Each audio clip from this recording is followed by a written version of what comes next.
I tell people to quit. I just tell them the odds are stacked against you and you probably won't make anything happen ever. If that pisses you off, just prove me wrong. If you blow up on TikTok, your first priority needs to be, how can I get as many of these people off of TikTok and onto any account anywhere else of mine?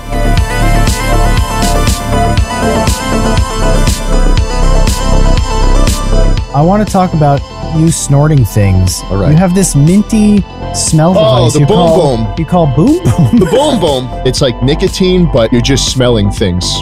You know, I love that shit.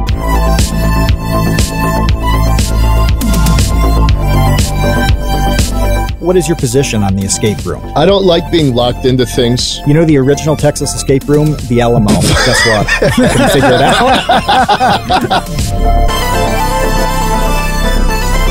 I think I have a very good gauge of understanding what things will feel like in my mouth. Yeah, it doesn't hurt to get some practice in.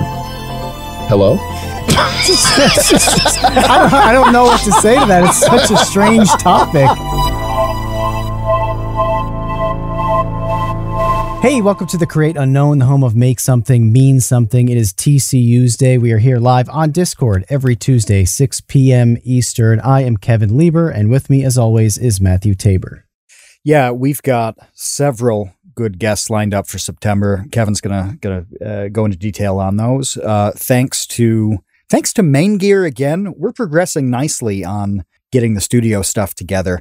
Kevin, I have a workbench on the way, and this doesn't sound like a big deal, but it's an 8-foot workbench, which means that I can have at least 2 projects going concurrently while still having 2 feet at the end to run a food dehydrator. I've been experimenting with pork pepperoni and hickory beef. Hickory beef's in right now. It smells amazing. You can't see or hear the smell, but it smells fantastic right now. And this is good, so I can get everything sorted out for these rooms. I'm excited about studio progressing. Yeah. So yeah, good. I'm pumped. Two mystery projects, one of which it doesn't include the meat somehow. The meat is like an ancillary. Everything includes meat. Okay, all right. Well, always. Sorry to butt in because I haven't been introduced yet. And for whatever reason, we're talking about dehydrating meat already. But does it piss you off when people at the supermarket will go for like the prepackaged meat instead of talking to the butcher and getting your own cut like a man? Well, I think they're missing out because, of course, yeah. I mean, it's how many other places can you go in and get exactly what you want at no additional cost by spending 5 seconds to ask?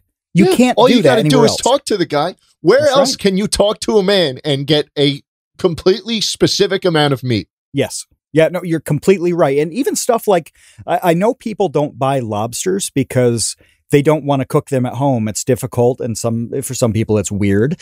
But if you go to a deli in a supermarket, whatever, and they've got lobsters, they will almost certainly steam those lobsters for you right there. They'll come back out in 5 minutes. They're steamed and ready to go. You take them home, you chill them, you do whatever you want. Bam. Awesome lobster, freshly steamed. Life is good. And again, it's no cost and nobody bothers to do this. Can you just eat it in the parking lot in your car? Certainly could. I mean, You could eat it anywhere. I think that sounds like a video waiting to They happen. package it too. You could eat it in the store if you, you know, if you, I don't know if you have a credit account there or they just know that you're good for it Just or what. just leave the claws and the shells on the conveyor belt. Just eat it like as in the checkout line. They're like, oh, that's Kevin. He eats the lobster while he shops. Yeah. He's good for it. It's like the people who start drinking the soda when they walk around and then they have to pay for like an empty soda. You know, you're just paying guilty for of the that lobster shit shells sometimes, because you man. already sucked out all of the You meat. get hungry. You get hungry. Yeah. But you gotta Grocery put the store bib on. is fantastic. I feel like I'm missing out when I order things online and it comes to the door. You skip. You like skip the interaction step. then.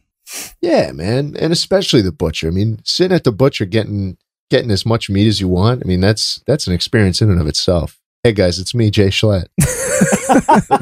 Who needs very specific meat. Why do you need such a specific meat order? Why can't you just pick up what they've already like graciously packaged for you? No, because then it's not for you. That meat is just, I don't want to grab from a pile of meat that's already been made. I mean, the whole point of the butcher is that you wait in line and you have a one-on-one with the dude and you see the meat being sliced. It's like a pride How thing? can you tell him? Yeah, how can you tell him what kind of thickness of the meat you want? How many slices?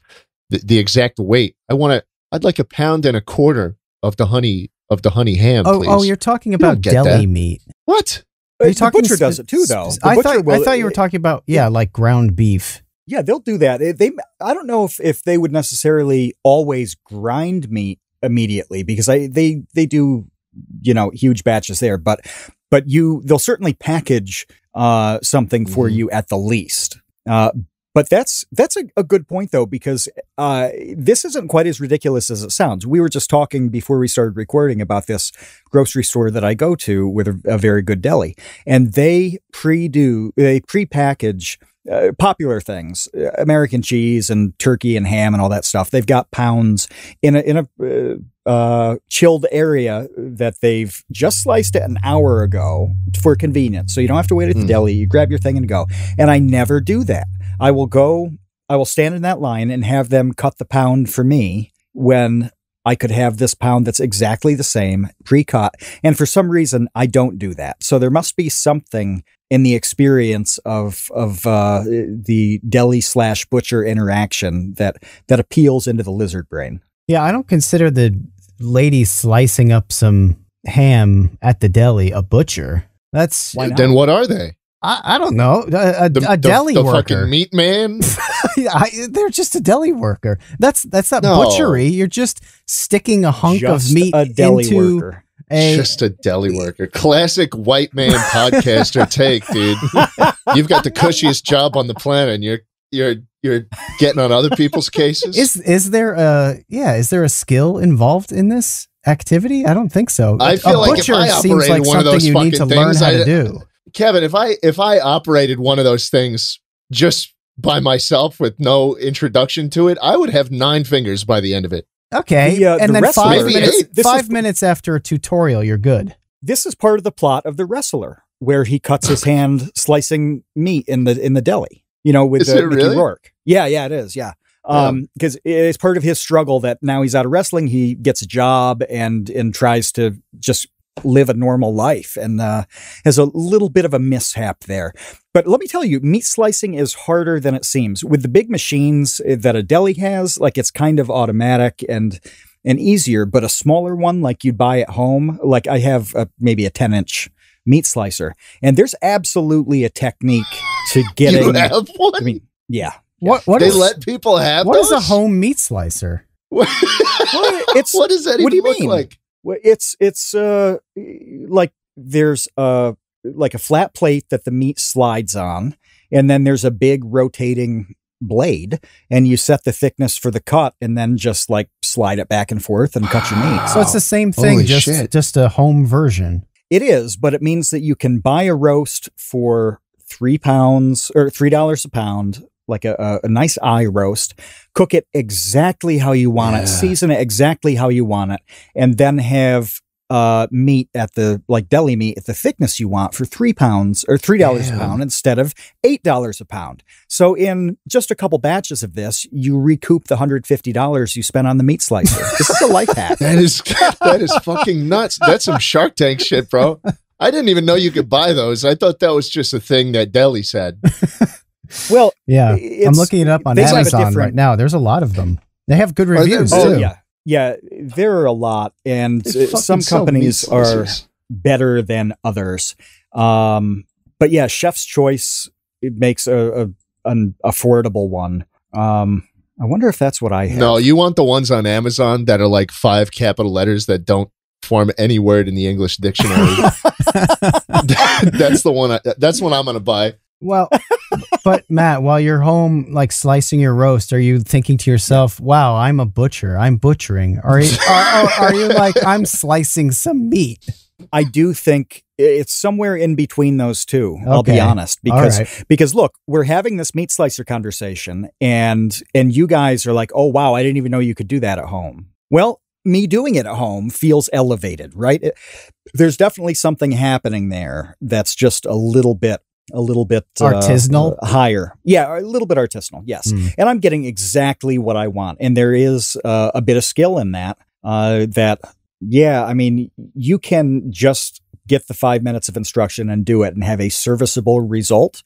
You're not going to hate it. But when you hit the point where the outcome of a thing is 100% exactly the outcome that you want, that I don't you have in your that, head, that percentage. Like, I cannot even imagine being so particular about this that it's like, yes, I finally discovered the exact 100% perfect slice of meat. Like, what? Why is it that specific? Kevin, it is abundantly obvious to me that you are just scared to talk to the guy at the deli. You're just scared.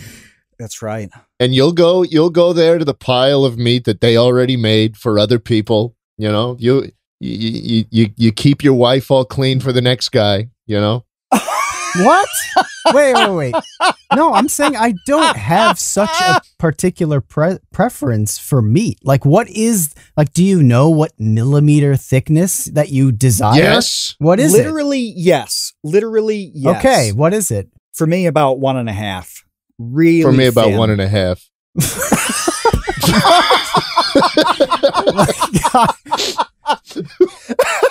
Schlatt, you should come over to Tabor's house and you can just like slice meat all day and just shovel it delightfully into your faces. That would be fantastic. I'd dress up all cute too. I'd wear a white apron, not much else. We do need to press on that. Is it a novelty apron? Does it say kiss the cook? So bloody. Kiss the butcher?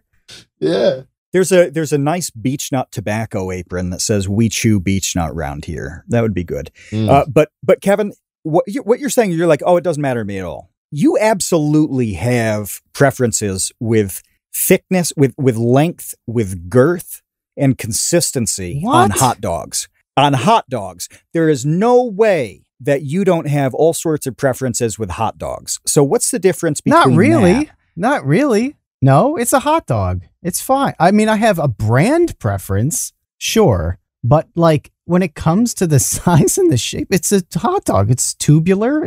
Whatever. I don't care if it's a foot long or less.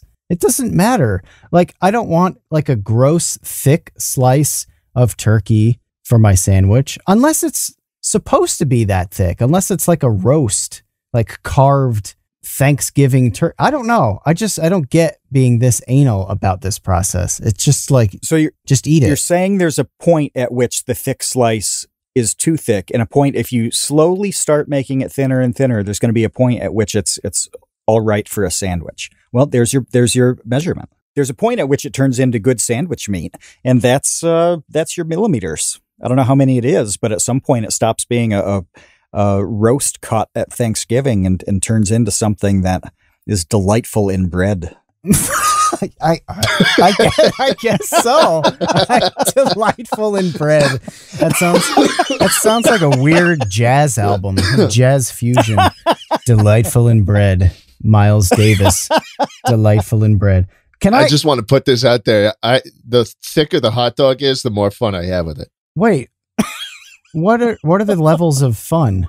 Enjoyment, man. How good I feel about what I'm doing. Can it be too thick? Is there such thing as too much fun? I saw a video on TikTok or Instagram of something of this girl opening up one of those like clamshell to go containers at a restaurant and unveiled this hot dog that was frighteningly large to the point where I found it revolting. So I will circle back and say there is like a too thick hot dog in which it's just kind of scary. Yeah, no, I agree. And I guess to Tabor's point again, there is like a real level of thickness that you prefer. You just don't really think about it. You know, it exists. I mean, you can put one of these things in your mouth and then you'll be like, wow, this is the perfect thickness for me. There's a fit to it. There's an element of fit. You have to experiment a little bit. There's an element of mouth fit. And I think that that you have to consider that with a hot dog, is to find the optimal mouth fit for you, because Kevin's mouth fit is going to be different than my mouth fit. Steven Tyler can eat the biggest hot dog imaginable. Can I ask my actual question now? Are we good on the meat, or should we just keep doing meat? Can you say the guests that are upcoming? Oh, right. Yes, we have Lou, the very, very funny Lou Perez, who has a new book coming out next week. And then we have Chris Raygun returning following that. And the week of the 20th, Mr. Matthew Tabor will be doing a solo episode. I'll be at a YouTube event, so I will not be around. So for those who can't tell the difference between us, but think one of us is the idiot, you'll be able to figure out which one it is on the 20th, and it's probably was me.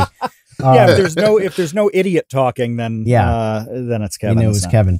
That's me. All right, this is my question, and it's actually a real question that I'm very interested in your answer to, and Matt, your answer to as well. So just recently, a Bloomberg study came out suggesting that 98% of middle school and high school students want to be social media influencers. 98%. I don't know what the other 2%. The other 2% must be split between like doctors and lawyers, but 98%. They want to be astronauts.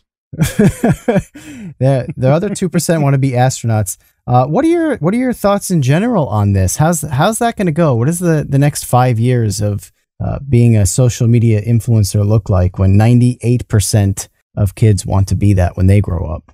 Well, I think that it was astronaut before that, right? Like kids wanted to be launched into space, which I think being a influencer is a bit safer, and you can see your family a bit more. But I don't know. I think a lot of people see, hey, let's just make $1 million, and that is what it means to be an influencer. Meanwhile, I mean, like all those 98% of people are probably all, trying to make it anyways. Like people are always working at it regardless, and there's so many of them that will put in a shit ton of effort and not see any results from it anyways.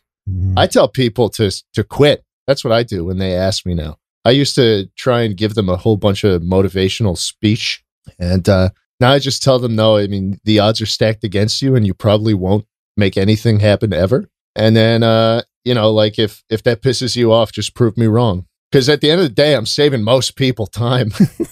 If they quit, most people won't make it. So like I'll be doing most people a service on average. Mm-hmm.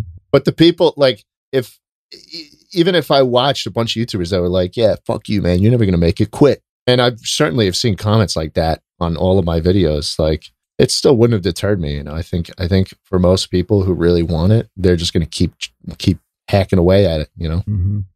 Matt, what do you think? I was thinking as I was mowing yesterday, I don't know why this came up, because it was the strangest thing. I was trying to see if there was a problem with the blades. There are 3 blades on the mower, and I think the middle one was like skipping and it was doing a bad job. And I was thinking like intently about that, and all of a sudden it popped into my head that the saying, if you love what you do, you'll never work a day in your life, is completely wrong. How does that correlate at all? Oh, it's such bullshit. No, I'm saying it's the absolute opposite. If you love what you do, you are obsessed with it and you work every single day of your life. Oh. It's totally backwards. I'm zipping around and I'm like, ooh, I'm going to get this done before the sun goes down. And it's amazing. And all of a sudden I realized, like, okay, the people who we've talked to who are like on that edge of being mentally ill about their project. Kevin, you and I have talked about the things we are straight up mentally ill on, that we're obsessed with to an unhealthy degree. And it's because we love them. And because we love them, we are always working on it. A couple months ago, I was driving and had to dictate a text message to be sent to you on a Saturday about changing a sentence or adding a sentence into a video, because I was constantly working. So yeah, if you're not at that level of obsession, it's not going to work out for you. In that weird middle ground where you think you want the thing, and you don't have the obsession to make it happen, oh, it's going to go badly. It's going to go badly. And it's probably best that you put effort into something completely different instead. So I like the advice to really be honest with yourself and sometimes not bother. Okay, so wait. So let's restructure this like generic cliche live, laugh, love phrase. So it's actually, if you love what you do, you'll never have a day off in your life. Is that that's the more realistic real? one? I don't think that's the mainstream one, but I think that's closer to the real life equivalent once you make it happen. I mean, there's not a single day where YouTube and all the fucking numbers and analytics hasn't gone through my head since like 6th fucking grade, man. Like I think that if you're like geared for it and you want it bad, it's just kind of becomes a part of you. You can't really turn that part off, you know. I've tried really hard to separate work and life, and at this point it is, you know, once it becomes your job, I mean, it is a job, right? It's still, you know, like I'll give myself a day off on a Saturday or a Sunday, and I'll still wind up sitting in Google Docs writing something for like 4 hours and just trying to be, you know, creative with something. It just happens, you know. It's your life. You don't take a day off from life. It's like if you have a pet, if you have a cat or a dog, you don't ever take time off from that pet. You don't have, well, you know, 1 week a year, I'm just not going to have a dog. I'm going to ignore you today and just not feed you. Yeah, good luck. Yeah. You're on your own, Sparky. If you want to shit in the living room 15 times in the next week, this is the price we pay for a week off from the dog. No, that doesn't happen. You have a dog every single day. That's part of your life. And I think with when you're close enough to a project like this or a job or anything, it's just plain part of your life. And you see people who retire and truly do not know what to do with themselves because they've had a job that really their identity was wrapped up in, and it can be in a very healthy way. There's no shame in it. That job was a significant driver in their life. You take that away, and it's like, oh God, what do I do now? It's absolutely real to not have time off, and if it does get yanked from you or you choose to quit or something, you may very well be in a period where you have to figure out the answers to some very big questions and fast. Yeah. And I guess another side of this is when you know, say for example, you're coming home from school every day or work every day to the YouTube or to the stream or something like that. And then that's just a hobby or like a passion. That is something you genuinely love to do at the end of each day. And then say you make it your job. You know, now you're kind of left there with nothing else to do but that. And there's so much other shit that comes to growing that business that you're going to have to fucking worry about now, like payroll and all that shit, and worrying more about the numbers to the point where, I mean, it kind of becomes more of a job. I mean, I think it can still, you know, be your passion and something you enjoy a lot, but I'm going to be honest, man. Like I treat this thing like a job more than anything. I mean, I come home to other hobbies now. Like what? Well, I really like cars, for example. I have a fucking huge ass garage full of shit, and I do little upgrades on them. You know, for example, all my YouTube feed is fucking Doug DeMuro and Throttle House and shit. What kind of cars do you have? Oh, I couldn't tell you. I couldn't say publicly, man. It's just my little thing. It's just I can message you. I can send you guys photos, but hey, man, do that. Is there a company you're loyal to, like conceptually? Because you can be a fan of a company and not even own any of those cars. So there's got to be an answer you can give here that doesn't unless it's Bugatti cause a problem. I'm a huge Bugatti fan. Love their work. People who wear, you know, like Ferrari hats and love Ferrari and drive like an 04 Civic. So you can love something without owning it. But what got you into cars? How about that? That's got to be okay. What got me into cars was playing Need for Speed. Back probably around like 2004, 2005, Need for Speed Most Wanted, dude. I guess the easiest thing for me to say that wouldn't reveal exactly, you know, the kind of cars I have and what to look out for if you see me on the street in Austin, Texas. Basically, all the cars that you would typically pick in Need for Speed, Most Wanted 2005 and Underground 2, those are the cars that I are either own or am looking to buy. Okay. Yeah, Okay. I mean, mostly old shit. I'm a big fan of it. I love driving a vehicle and feeling like it's going to give out at any given second. Oh, so you don't do That's awesome. like modern upgrades to them to make them easier to drive? You just like them in their full glory. Yeah, dude. If I had any of these old ass fucking like a Super or something, you got to keep that stock. Mm-hmm.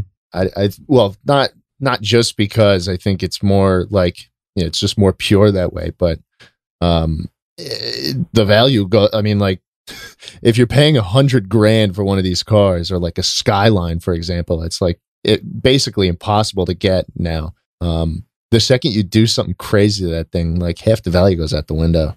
So, I mean, I just keep it as pristine as I could. Yeah, that makes sense. Well, here's my little pet theory that I have been working on that I want to run by the both of you. Yeah. So it has to do, it correlates with this study that everyone wants to be a social media influencer. Okay. And it also has to do a lot with what I've been thinking about since VidCon, meeting so many TikTokers and thinking about TikTok in general. And, all right. So I've thought about this in my head a lot. I've never said it out loud. So I'm going to do my best to sort of articulate the thought here.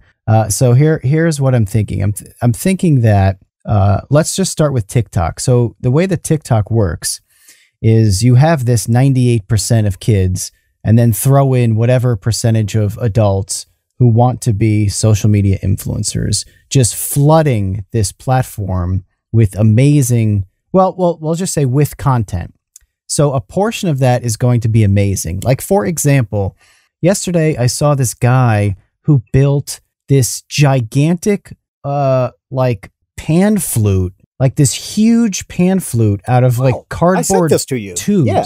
And then, you sent it, and then was just like honking rubber pigs into the pan flute to play some song. Let me get this so I can pop it in the chat as you keep talking. Yeah, and then whatever the title is, I'll read the title so people can look this up. So anyway, this guy built this thing and then got these inflatable pigs, these like squeezy pigs that blow out air. So the air coming out of the pig will blow into the windpipe. And his handle is Musical Chaotic. So if you can look up Musical Chaotic, you'd see this. My point is, he actually has like little pigs. Yeah, little like pigs that honk into the little pipes of the pan flute. Yeah, he honks the pig into each pipe of the pan flute to make the song. Wow. So who knows how much time went into constructing this pan flute? That's huge. Like figuring out these pigs to use and then learning the song, filming the thing and throwing it up. Okay. An insane amount of time went into this, a lot of effort to make this 60-second thing, which is great. I watched it. I was entertained by it for 60 seconds and then I moved on with my life. There are so many people doing this that TikTok doesn't have to pay anybody because they're doing it for the clout. They're doing it for the fame chase for free. Mm-hmm. And there'll always be like a rotating cast of characters, like a new star is born every day to make this content. So it really makes me wonder the viability moving forward of kind of making content full time outside of Schlatt people like you, and really a lot of people that you have on your Chuckle Sandwich podcast who are such strong personalities and so like ridiculously magnetic and charming that people will watch you stream and they'll listen to you talk and they just want to hang out with you. Like that won't go away. Mm-hmm. But I wonder how much this tide of free content from people not getting paid will sort of overtake a lot of other content that people are trying to, like today, to make money on, like primarily on YouTube, but just generally speaking, it's going to be, what I'm saying is I think it's going to be really hard to compete with that. On TikTok, for sure. For people's attention. I mean, everybody wants to get the fuck off of TikTok. If you blow up on TikTok, your first priority needs to be, how can I get as many of these people off of TikTok and onto any account anywhere else of mine? you know, whether it be on Twitter or on YouTube or on Twitch. I think Twitch is a big avenue for people to start, you know, pushing their stream. You know that that like GeoGuessr whiz kid, Rainbolt? No, who is this? What? He's just some kid who is insanely good at GeoGuessr. And it's kind of like a case study in someone who blew the fuck up on TikTok, but managed to get his audience onto Twitch. And I think his streams are kind of popping off right now. But, you know, I think that TikTok in general is just, you know, the problem is that you're just scrolling through it. And that's why it's terrible for creators. You can have a minute of fame on there, but, you know, as soon as someone else is minted, right? I mean, you fall out of circulation. Mm-hmm. Yeah. So I don't know. This is kind of like a big question, and I think we're just at the beginning of it now. But I think that it'll be really fascinating to see what the next sort of 5 years, like 5 years from now, what does the landscape look like for all of this? Because I don't know, you're just going to have so many people doing the TikTok thing. And I don't think so. Like early days of YouTube, you know, there was no YouTube partner program. People weren't get paid. I wanted to make this point too. You know, when I started on YouTube for 3 years plus, I made like hundreds of videos for $0, less for clout and more just because I have that creativity disease that you have, where I just have to make stuff or else I like feel weird. I think that is different than this in that, and I could be wrong on this, but I don't see any incentive for TikTok to ever pay anybody very well. What incentive do they have? Like, no, they have none, because people will just continue to make stuff, even if, like you said, they fall out of the algorithm. Someone is just waiting for their turn right behind them. And when will that supply run out? It won't. Now, how would you say that's any different from YouTube, though? Well, because on YouTube, you can make a career. You can have employees. You can build a studio with the money that you make on YouTube and hire somebody who just an editor. You can hire a bunch of people to do different things. Like Marquez Brownlee has an amazing studio with employees. So does Austin Evans. You know, there's a Vsauce office in Los Angeles. You could build a business through YouTube. You can't build a business through like Twitter. Nobody gets paid. You don't get paid for your tweets. So there are not Twitter. I don't get paid for my tweets. There are not Twitter businesses. I don't think there will be TikTok businesses unless they're already selling something else. Like unless they already are a business and they make TikToks to sell their gamer subs or whatever. Just being like a content creator, you already said, everybody's dying to get off of there so they can have a career making content. Yeah, it's true. I mean, it's an insanely discoverable platform for a lot of people. But the problem is that like you can't say, I want to watch this type of video. You just fucking scroll through, you know. I follow hundreds of people on TikTok, and I can't remember a time where I swipe to the following tab. It's all just for you. I mean, and shit just shows up. And I think that's why ads don't pay well on TikTok, because it's not like anyone's clicking on the content itself like that. And that's why everyone wants to get off, because there's no real audience loyalty, right? So, I mean, you can move to YouTube from there, and I think in a way though, it's kind of like you know, if you don't follow what you're supposed to do on YouTube, someone will replace you as well. I mean, if you're not hitting your KPIs, right, you're not hitting your click-through rate, you're not getting all the minutes watched that you could. Sure, it'll be a bit slower of a fizzle out, but I mean, someone will be there who wants it just as much. Hell, they could even be coming from TikTok to kind of get into that and replace you in a weird way. Well, that's the nature of pretty much anything, whether you're trying to be a running back in the NFL or, you know, the next American Idol. I think the difference with this is I think there's going to be a lot of audience strain away from things like YouTube, which can support people, and Twitch, which can support people, and onto TikTok, which cannot support anyone.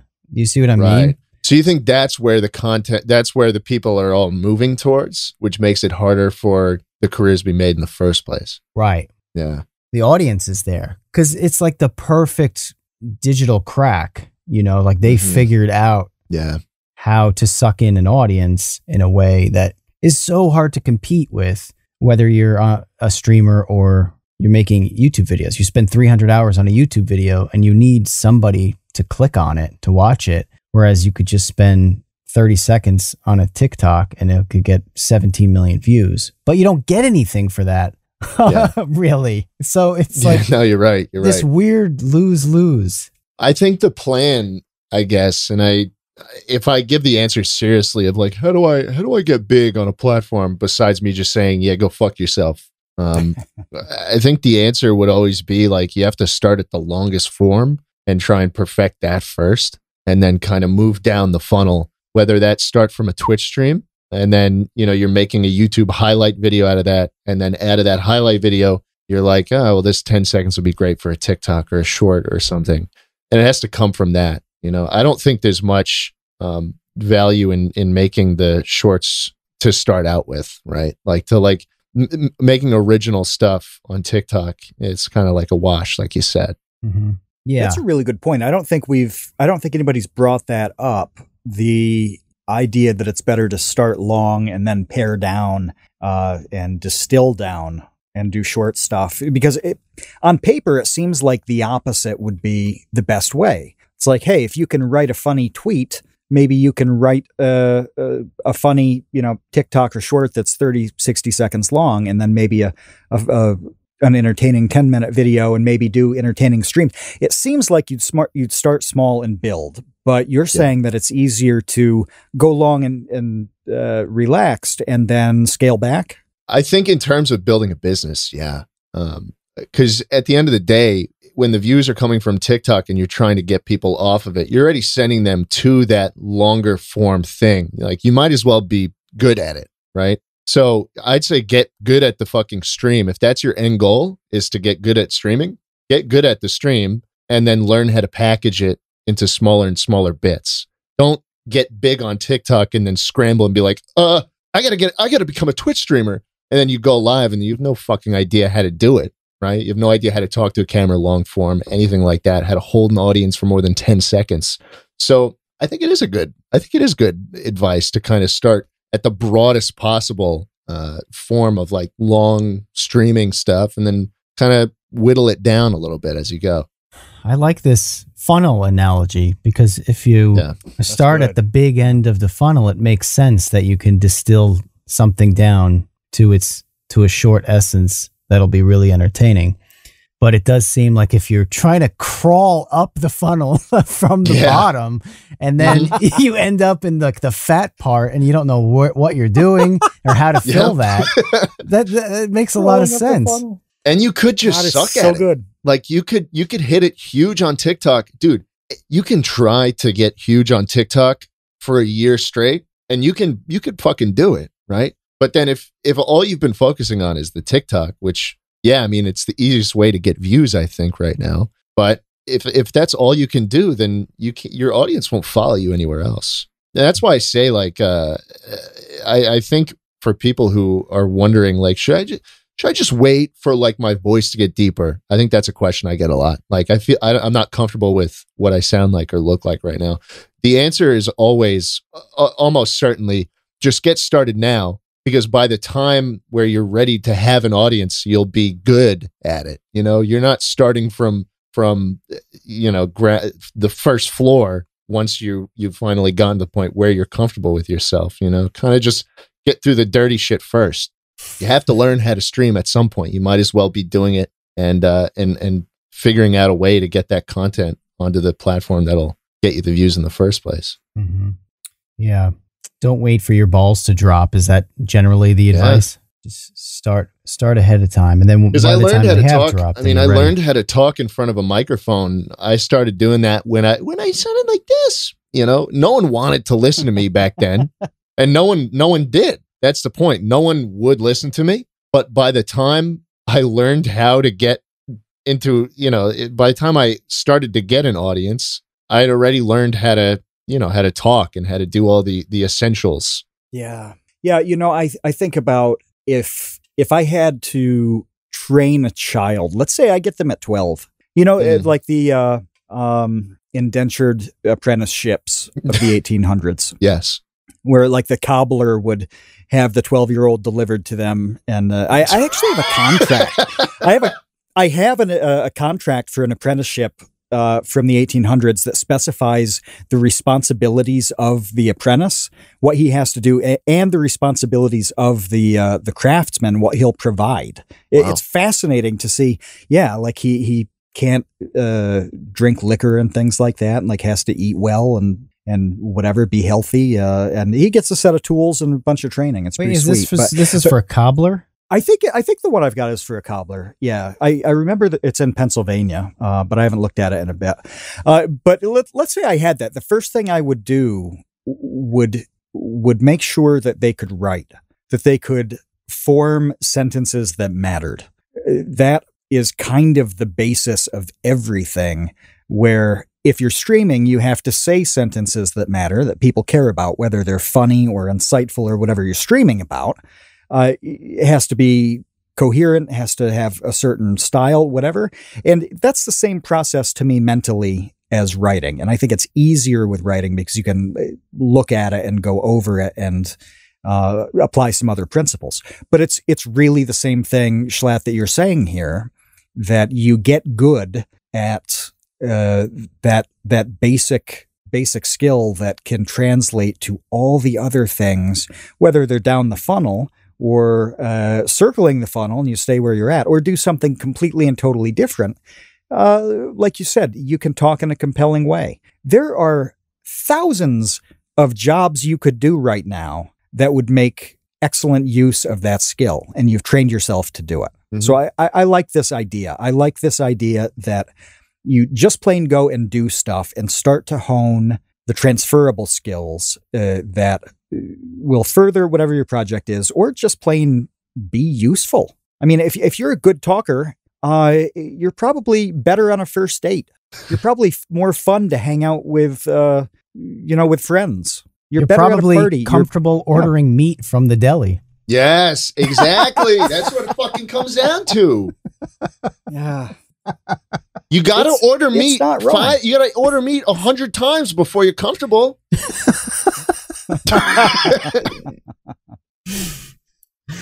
But the point is like you can wait and kick the can down the road, and when the time comes where you say you blow up on TikTok, and then all of a sudden you got to go talk to the meat guy. If you haven't done it, you're not going anywhere. You'll end up with poorly sliced meat. You get in the prepackaged shit. Right. I don't know what you've been sipping, but you've got it all wrong. It's time to commit to the Leaf. We've embraced the smoothness and surprising pick-me-up that tea provides. I literally drink it all day long, nearly a gallon a day, and it powers me through research, script writing, and forums on websites that I refuse to name here. But we don't drink normie NPC tea. We drink cultured and refined anime tea from the Dragon's Treasure. Kevin still likes the gunpowder green called Space Cowboy, and I've sampled nearly 40 Dragon's Treasure teas at this point.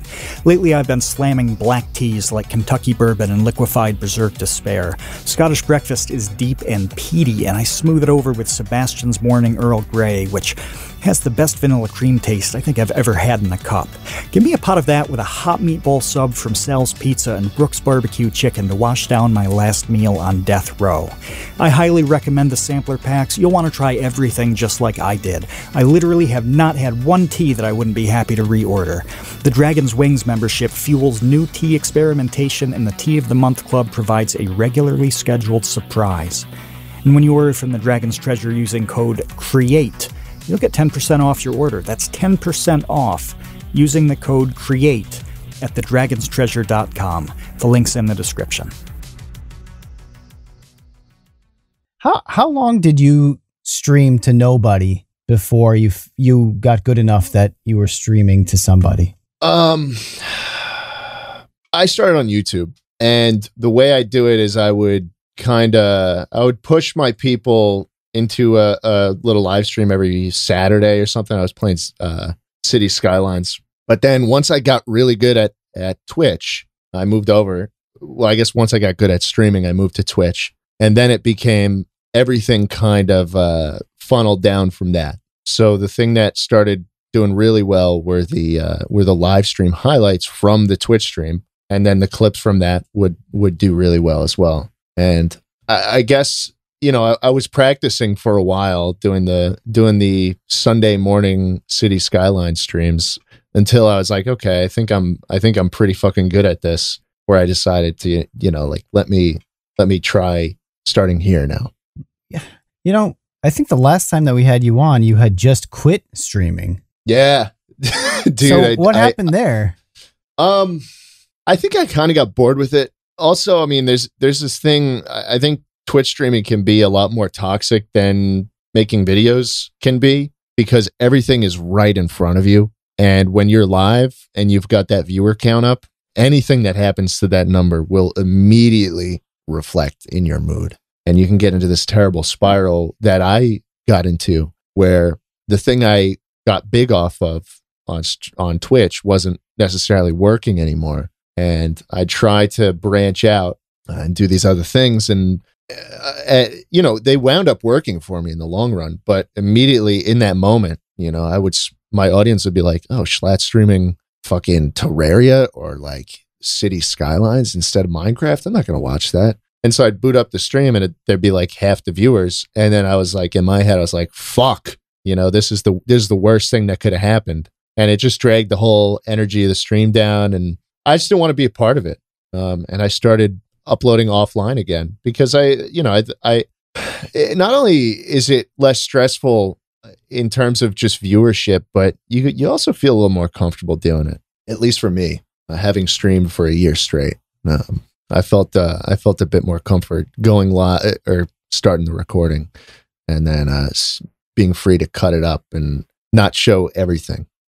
I've always wondered how bands make set lists for live shows, because so many of the people in the audience would love a show that's greatest hits, you know, or an album that's super popular. And I've always wondered how they make the decisions to put songs on that nobody knows or very few people like, and kind of processing the disappointment or lack of familiarity or something that feels the same as what you're describing, where it's like, yeah, if I boot up this thing instead, it's going to be half the viewers and I feel like shit. I don't know if this is a real parallel, but it seems like a choice you have to get comfortable with or avoid. And if you don't do one of those two things, it's just misery. Wait, so do you record? I don't exactly understand the way that you do it now. So do you record offline and then you upload an edited version of the stream? So I came back to streaming probably 8 months ago. Mm-hmm.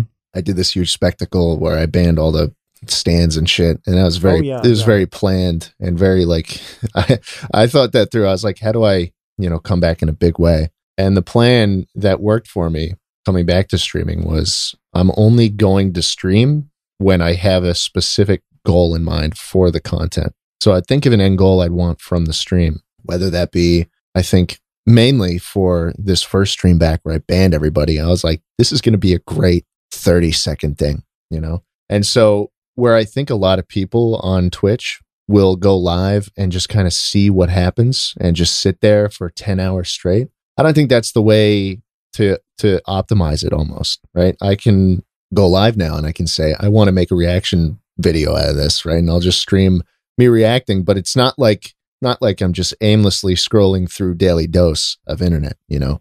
Every time I go live now, I tend to have a set goal in mind, whether it's I'm going to make a YouTube video out of this, or I'm going to do something really crazy for a second that I know will do well on TikTok. So you kind of gain a better understanding of how that funnel works in a way. Then you can optimize it. Because I think for a lot of people, Twitch streaming is a waste of time. If you're not able to make any other content out of it, then it's kind of a wash. Like you could be doing anything else that would be helping you infinitely more. You know, and especially with Twitch streaming, it's like if you're not live, and if that's your main moneymaker, you know, if you're not live, you're not making any money. It's a direct exchange of time for money. And other platforms like YouTube, for example, aren't. Mm-hmm.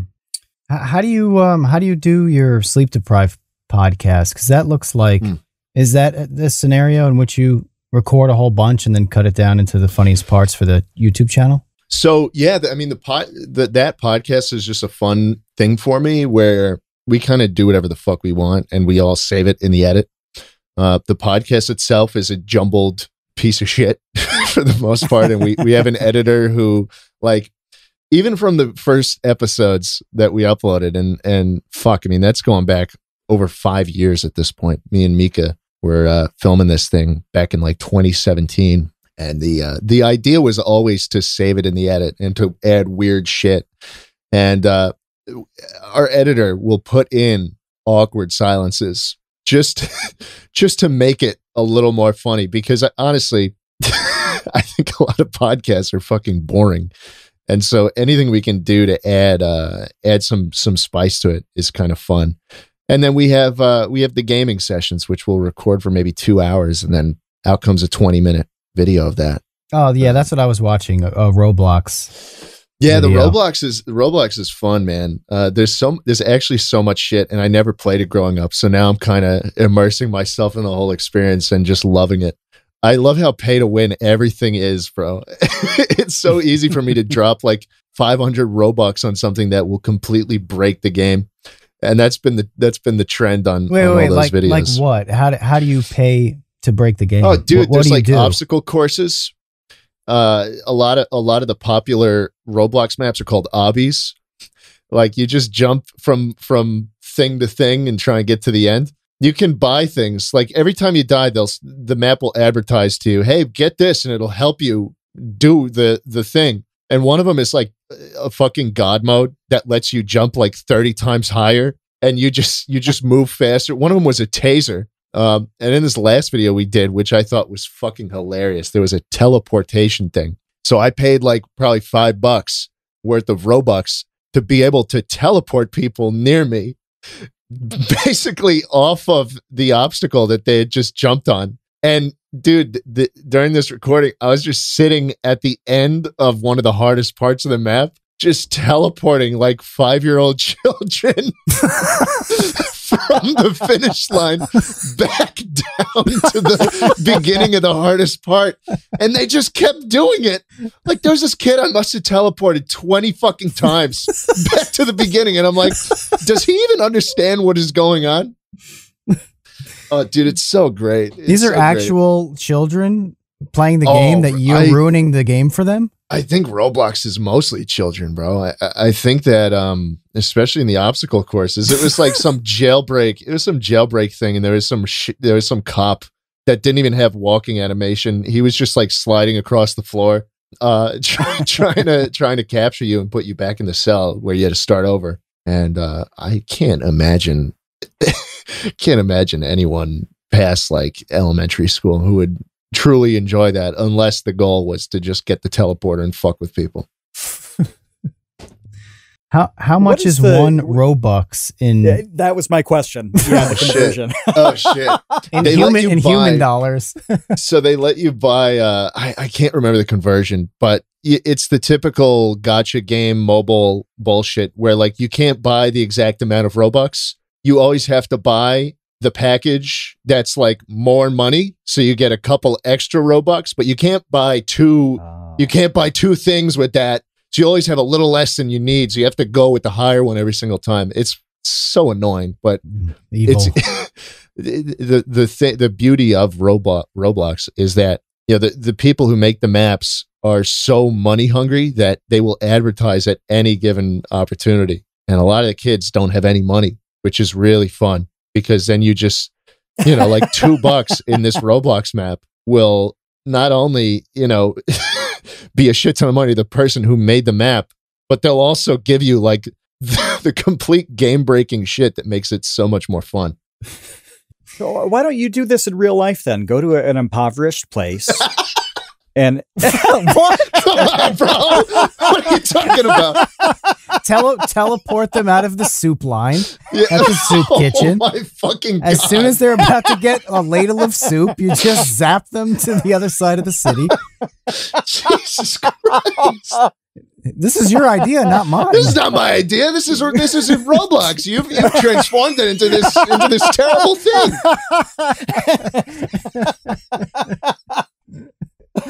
The principle is the same. The principle is the same. Damn it. Oh man. There's another funny one where there's like the hardest jump in the entire obstacle course, and there was like a landmine in the middle of the jump, so like you can't touch it. You have to stay on the side of this box that you jump up on, and the taser would make them lay down and start violently shaking. And so when they'd hop up to this obstacle, I'd tase them. They'd fall to the ground and get blown up by the mine and have to start over again. Oh, it's so fucking good, man. And Sleep Deprived is fun because it's like such a low, the stakes are so low, meaning like this is just a thing that I go to. I put maybe a couple hours in, we'll record the podcast, we'll record the gaming video, and then the wheels kind of spin on their own, and out pops some fun content every week. And it's consistently been like the most fun part of my week for a while now. Well, you have another podcast, the Chuckle Sandwich podcast, and I have a very specific question about, I have a couple of questions about Chuckle Sandwich, but the first one is, so Slimesicle left. Did he own the set and you guys couldn't use it anymore? What happened to the set that you would shoot on? Did he take his ball and go home and his ball was the set? He was our landlord, dude. He kicked you out? You got evicted? So we had this thing where we'd do something called a Chuckle Week, where usually the podcast would be on Discord and we'd all just be at home recording, because Charlie is from, I think he lives in Vermont, and then Ted is the classic LA boy, and then I'm in Texas, so it's kind of tough. But every now and then, maybe once or twice a year, we'd get an actual set in Los Angeles, and we just spam the fuck out of the recordings for like a week straight. And we want to die by the end, because we were doing like one week we did 3 a day that were multiple hours, and then we did that day after day after day. And you want to kill yourself at the end, but hey, then for the next couple of months we had no work to do, so they just keep coming out. Are you done with those? So I imagine we'll do another Chuckle Week, but it'll just be me and Ted and a guest. Charlie has departed because I think it was pretty easy to tell that he wanted to put as much effort as he could into his Dungeons and Dragons thing. And I mean, every time we get together, we would do a little D&D campaign that he would dungeon master, and it was just abundantly clear that how much effort he put in and how much he fucking loved it. And when he asked to leave to take more time on D&D, I was like, I'm upset, but it makes sense. And I mean, his podcast is killing it. It's called Just Roll With It. And it's kind of a similar thing to Sleep Deprived, where it's a bunch of his actual buddies just making shit. And they're doing really well right now. So I'm proud of them. I had no idea that's what it was all about. I thought I'd watched the video explaining while he was moving on, and maybe I didn't realize that the D&D thing was what he was all about. That's really cool. Man. It's awesome. I mean, it's a thing where you never really slow down once this becomes your job. There's always more and more responsibilities, and some things should take priority. And I think for him, that was the right move. Mm-hmm. Well, what would be your passion project if you slid yourself out of the sandwich to put more? I mean, right now it's Sleep Deprived. I'm going to be honest. So you've already got it. I do have it. I mean, project. I think nice. I think the goal for my main channel has always been to just do the thing that gets the views, and then you can kind of find more creative fulfillment in other places. And I think I've been doing that from day one with that channel, whether that was Minecraft highlights or Jackbox videos or this new wave of reaction stuff. I do enjoy it for sure. It's just that, there's a certain time when you have to treat it like a job, and that's what I do. And I have these other things set up like Chuckle Sandwich and like Sleep Deprived, where it's a little less little less restrictive. I can kind of do more of the things I enjoy and things I wouldn't necessarily been able to do on my main. And dude, Chuckle Sandwich has been great too. Fucking Scott the Woz. I used to watch that guy back in like 2018, early 2018, when I was a fucking nobody on YouTube, and I discovered these videos of just some kid every week uploading a like a TV quality episode about gaming and shit. And I was like, fuck, man. So I finally got to talk to him. That was the first time I'd spoken to him, like face to face. And it was definitely a really cool experience. The legend, Scott the Woz. Yeah, man. I mean, he has been doing his own thing for a really long time. It's been really cool to see. At a really high level too. Yeah. He sold some of his shows at G4, man. Like the dude is actually on TV now. Yeah, it's awesome. I liked in your episode that he still had the blue border around. Yeah, that was his frame. I was like, dude, Scott, I will not let him be seen outside of this fucking border. And to this day, I'm still like, that was such a genius thing from him, where I think it might have just been an editing error or something, but it just wound up being such an iconic part of his brand that he just couldn't depart from. And I knew he had to do him justice in the episode. And dude, even after we were done filming, we filmed for like 2 hours. Like he just hung out with us afterwards. Like, dude is so down to earth. And he still lives in like fucking Ohio or some shit and makes videos with all of his like day ones. It's crazy. Matt, what were you going to say? Oh, no, just say that he's really done it right. I mean, like you said, getting the shows on G4, he's built something in an exceptional way. But like you just said, he's kind of stayed grounded in the same stuff from the beginning too. It's a really cool balance that he's worked out. And I just, I don't know what the ceiling is for him. He keeps just going and going. It's awesome. Yeah. He has the staying power. We want to help you make something and mean something.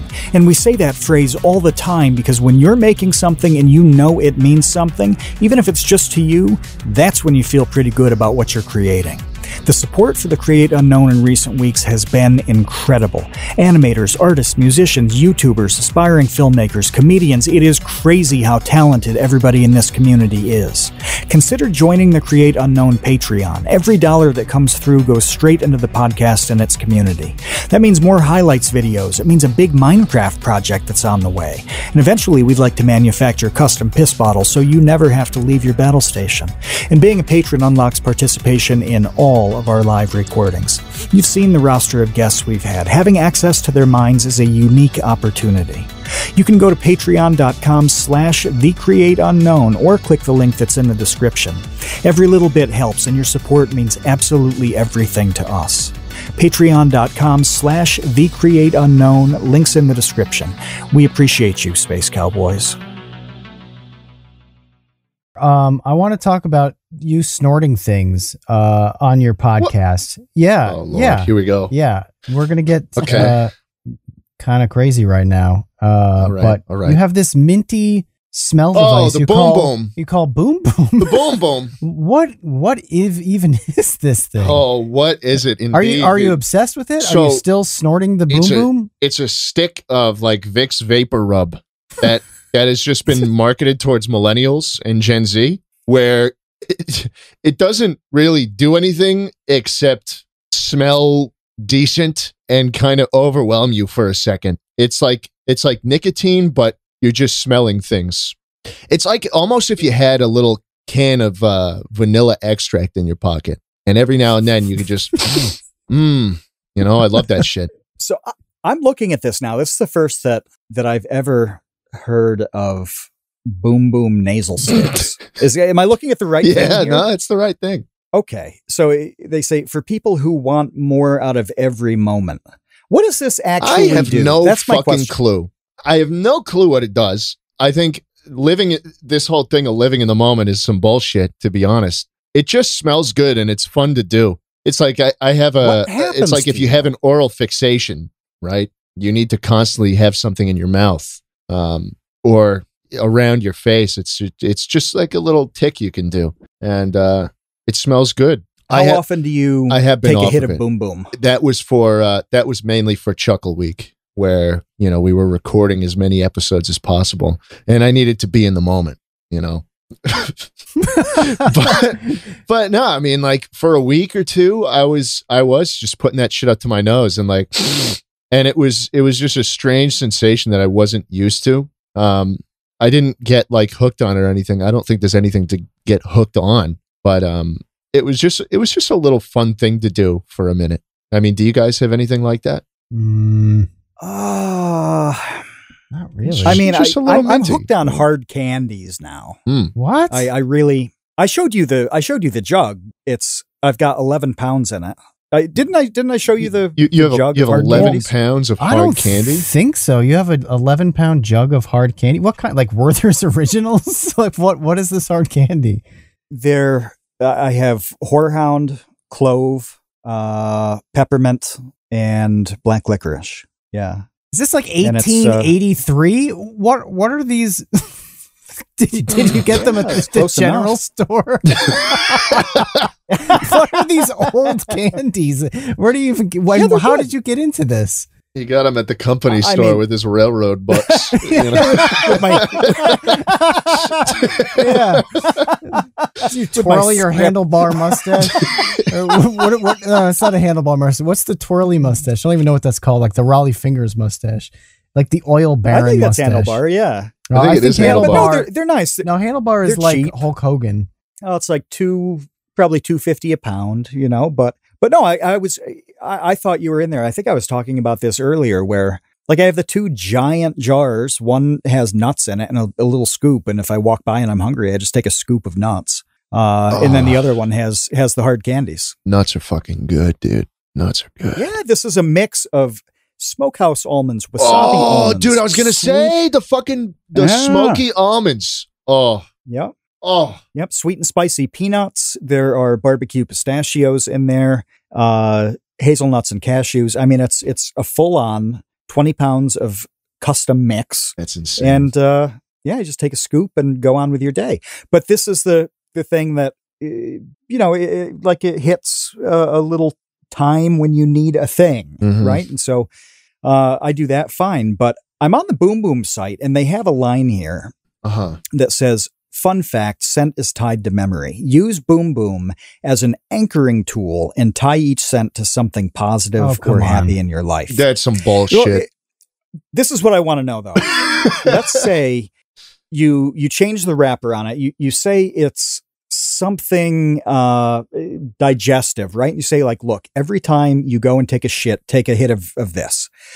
And I wonder if you could train somebody to associate that and make them shit their pants. It loosens them up.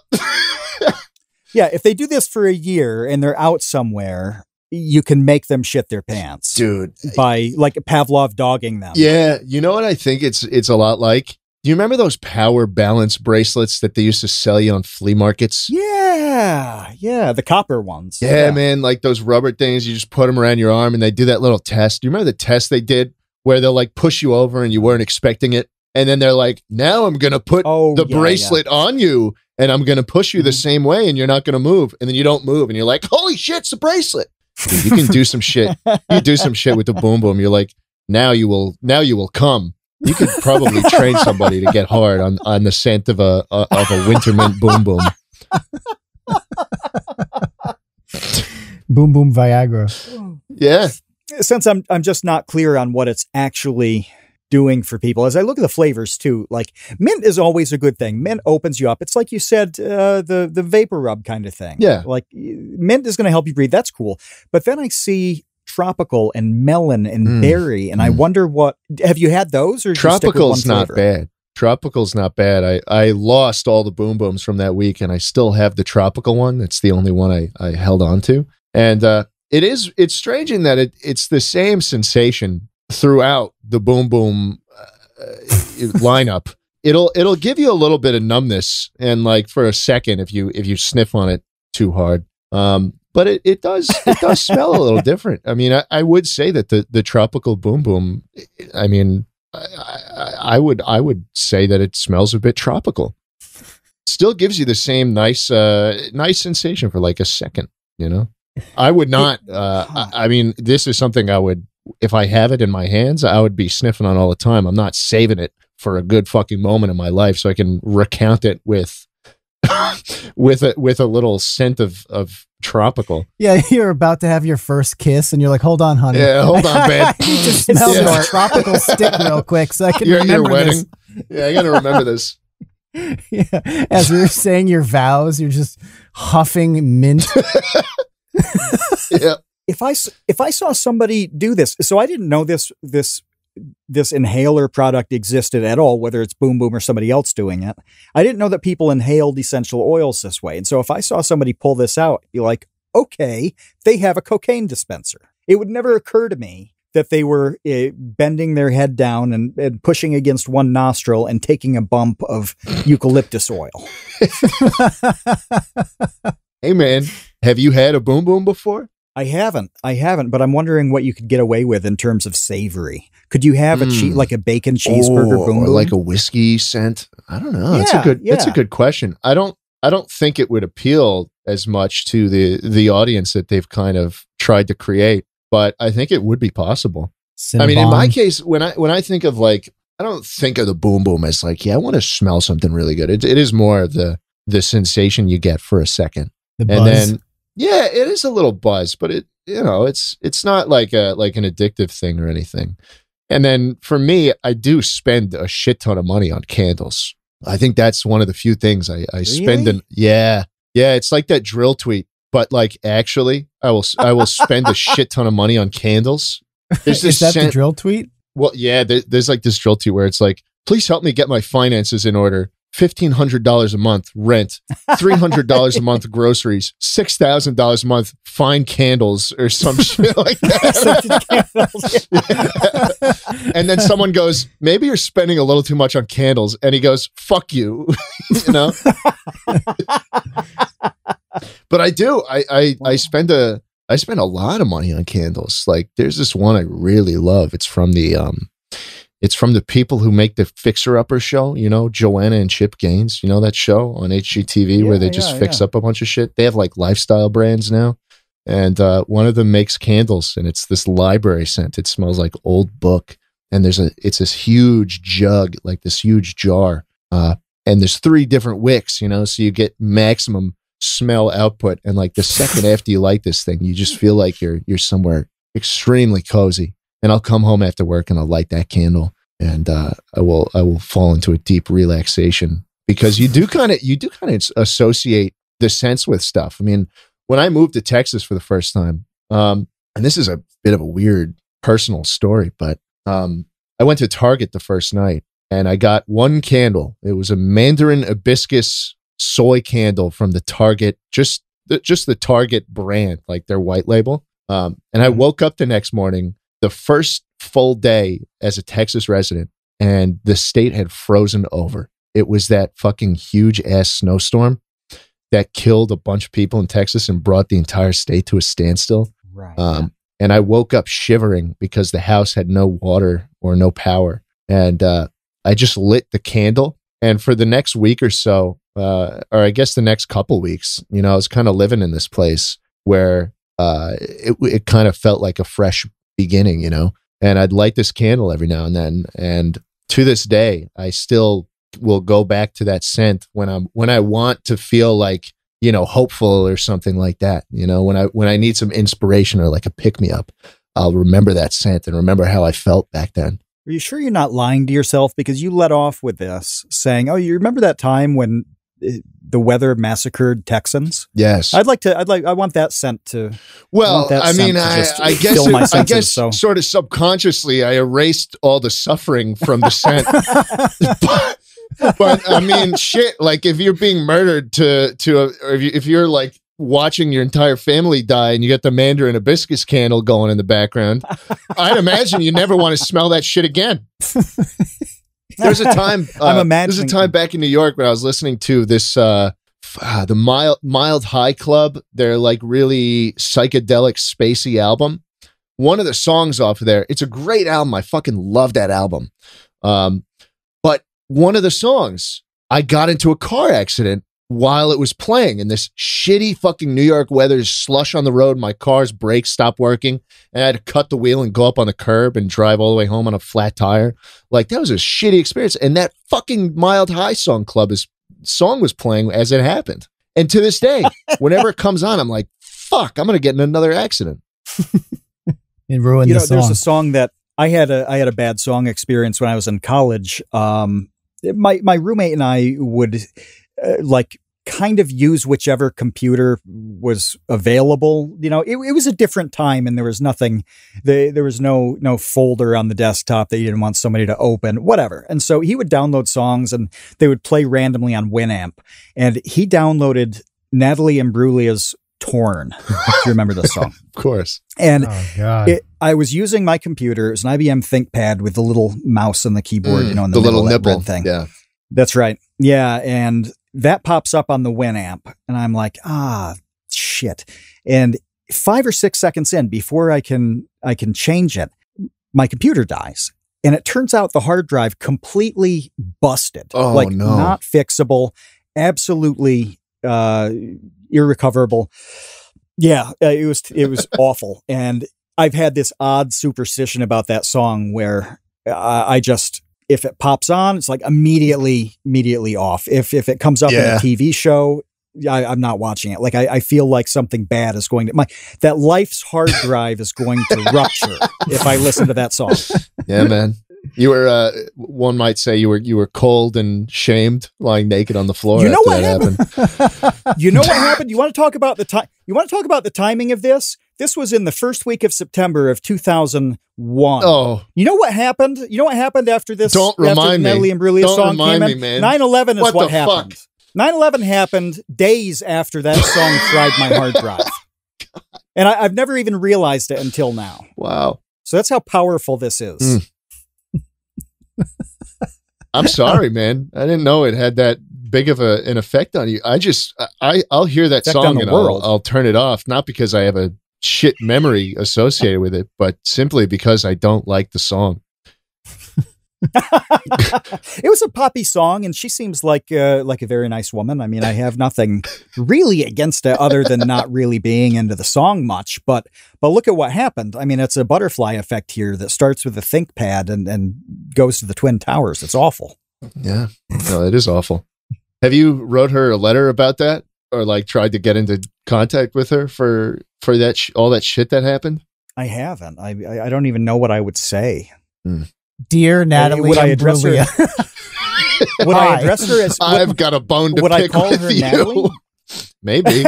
Would I call her Natalie or Miss Imbruglia or what? I don't know. I don't know.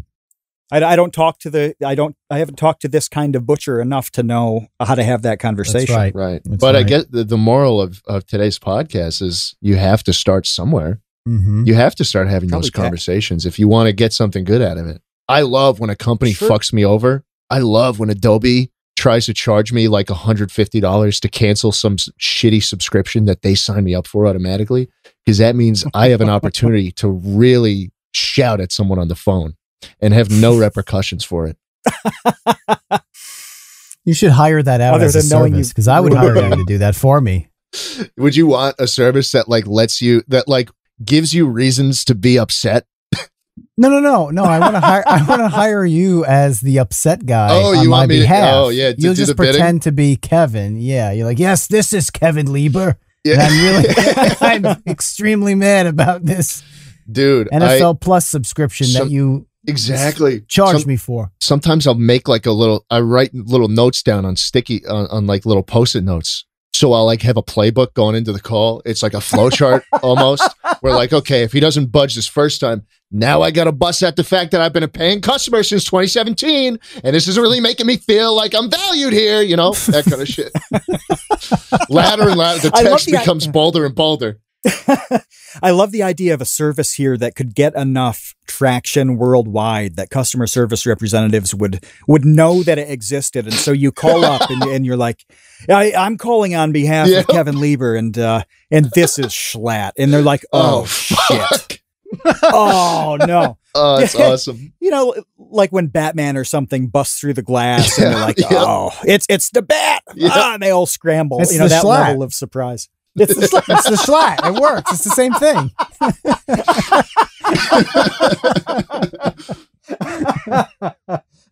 Just instantly, they're like, "Oh, do you want the refund Right. applied to the original payment method?" And yes, I do. Thank you very much. 3 months free. But then at the end of the call, whenever I get my way, it's always like, thank you so much. I will fill out that survey. Like, I actually fill out the survey that they send and be like, 5-star, give this guy a promotion. Oh, yeah, It's just a little way to give back after the nut beating I give them on the telephone. The accent definitely helps because you sound like you're, some kind of Goodfellas. Yeah.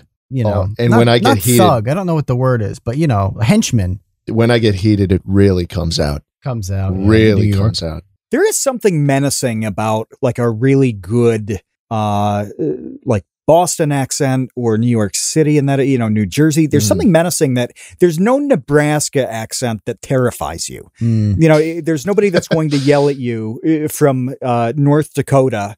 Like, no, they're going to ask to see your wallet, not to steal it, but to like stuff $20 in. Canadian. Nice people. What is this all about? Exactly. What is this all about? What is this charge all about?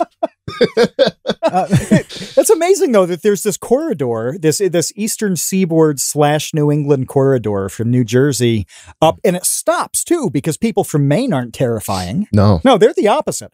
So it stops at a certain point, and just within this narrow boundary, I think once you pass Connecticut, you can be menacing. Yeah, that's all. Then you're just a joke again. Mm-hmm. Like, oh yeah, are you taking someone from Rhode Island seriously? Your entire state's like the size of my fucking backyard, dude. That's racist. Against the roadies. Apologies to roadies. It's not even an island or a road. No. I have one question that we have to go to our patrons' questions. But they have to wait because I have one more that I thought was really interesting, and I want your opinion on it. So I heard you during the Scott the Woz episode. You were gushing over the Nintendo 3DS Street Pass. Oh my god! In which you could use. If people don't know about this, basically with your 3DS and a Wi-Fi connection, it would show you people in your vicinity. Their profiles, like their little me's or whatever, with like a little bio. So you're obsessed with this, and to the point where you want an app where you can like you essentially want this like voyeuristic surveillance state. Yes, in which you can know exactly who everyone is around you all the time. Kevin, no, you don't understand. It's a surveillance state. But you get fun little tidbits about people, like you get to know if they like dogs or cats. You don't get to know their social security number or shit.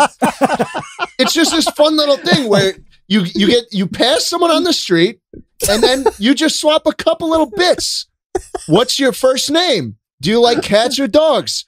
What do you want to be when you grow up? And it only gives you like 5 different answers you can put, and one of them is wizard. That was the beauty of Street Pass, What is the wizard an answer to? What you want to be when you grow up? Yeah, when I want, a wizard. I want to grow up to be a ... wizard, or like a teacher, or a sports star. Like there weren't very many. Mine was the one I picked was I want to make a lot of money. I have the 3DS here? Fuck, I think it's at home. But dude, Street Pass was the fucking best. Is that what are they moral? Like, do you not think an app like that would work out? Yeah, no. I thought instantly that you were describing some sort of like social credit system, and it was like really dystopian. Man. Street Pass was so harmless. It was so fun. I mean, like, I'm sure there's a way. Like, of course, if I built out this app and sold it to Tencent, there would be a bit of a moral dilemma there. But the beauty of Street Pass is that like you get just like little glimpses of the people you run into, right? Like you'll get their me that they created. You'll get a couple of like points that they set up, and that's it. And you just brush by this person and you'll never see them again. And it showed you this map of like the world, and it showed you where each person was from, and it kind of lit up the thing on a map. And you know, being in New York City at that time when that was in its heyday, I get a shit ton of pings every day, man. And you'd always be like, oh, it'd be this cool thing. Like, who'd I meet this time? And it was never anything crazy. I mean, it was the real kicker, man. The real thing that made it special is that you could pass someone multiple times and they'd show up again. And there's no fucking way you'd know when you pass them. The second time you meet someone on Street Pass, you get 15 characters. You get 15 characters that it'll save. And the third time you run into each other, that's when one message with 15 characters will be transferred to them. That's when you can start talking in 15 characters at a time. It was like it's such a brilliant thing. I mean, you see all these apps that are taking off right now about like Be Real, for example, which is just this insanely simple, wherever you are, just snap a photo and that's it. I mean, I think Street Pass was really the first one to do that. And like, it had a fucking magic to it, dude. What could you say in 15 characters? Nothing. It's not a lot and of that's characters. the thing. Nothing. You'd be like, why do you like dogs? That would be the whole message. And then they'd say, and then you'd have to meet 2 more times for you to be able to say anything back to them. It was great, man. It was so Companion. good. But I agree. If there's an app like that today, it would totally be some data harvesting. Let me sell you a bunch of ads shit, you know?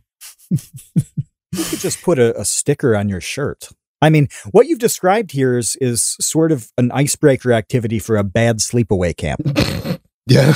It turned into but you don't even have to you don't have to talk to them. That's the beauty of it. You don't even have to interface with these people. You just brush by them.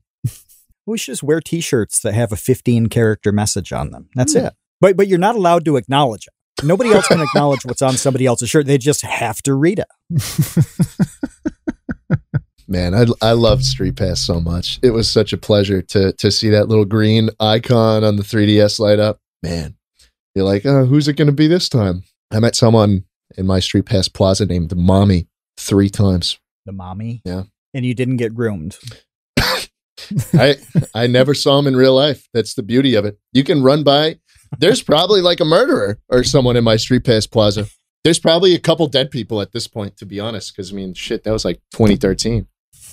You know, there's always something. There's you know, Kevin, maybe you've seen this, the basketball card of Mark Jackson. He played on the Knicks. Wasn't Mark Jackson on the Knicks? Yeah. His basketball card in 1990 has, you know, it shows the crowd in the background because people are on the court level, and you always see people in the stands on a basketball card. And the 2 Menendez brothers are sitting courtside behind Mark Jackson. And so somebody figured out exactly the date of that game. And it was after they killed their parents and they were, you know, spending all the family's money and shit on things like courtside seats. Fuck. Yeah. So in the most normal spots, like there can be something absolutely crazy. I'm going to pop an image of this in the episode chat here, but yeah, you'd never see this. You would never ever see it or think to see it. But once you know it's there, it's completely obvious that it's them. Yeah. So yeah, this is going in the episode chat now. But yeah, that's an important thing is like find the killers in everyday life. Find the killers in the background. Spot the killers at the Knicks game. Wow. That's a weird game. But yeah, you can recognize them. Holy shit, man. Like the picture's good enough to see, you know, their faces, and you're like, oh, that's them. That's wild. Did they go to jail for that? They did, right? Yeah. Yeah, they had, I think their defense was based on their claim that their parents mistreated them to the point that they snapped. But I don't think it really held up very well. They are both in prison. Yeah. Okay. Yeah. I don't know if I got mad as a justification. I got mad at my dad. It's not a good defense. Why did you kill him? I was mad. I was like really mad. Like I was so mad I could kill them. Like I was like that mad. They got me the 2DS instead of the 3DS. It wouldn't fit in my pocket. All right, Matt, let's go to our patrons' questions because I know that we have some good ones and some kind of long ones, some involved questions here for Schlatt. We do. They're long. I'm going to start with Texas because we've got a couple Texas themed questions here. Okay. from Jay Funky saying that he's heard a few bits and pieces of the Texas experience from you. He's a Texas native, so he wants to know if people have been as friendly there as you expected or as the popular notion is.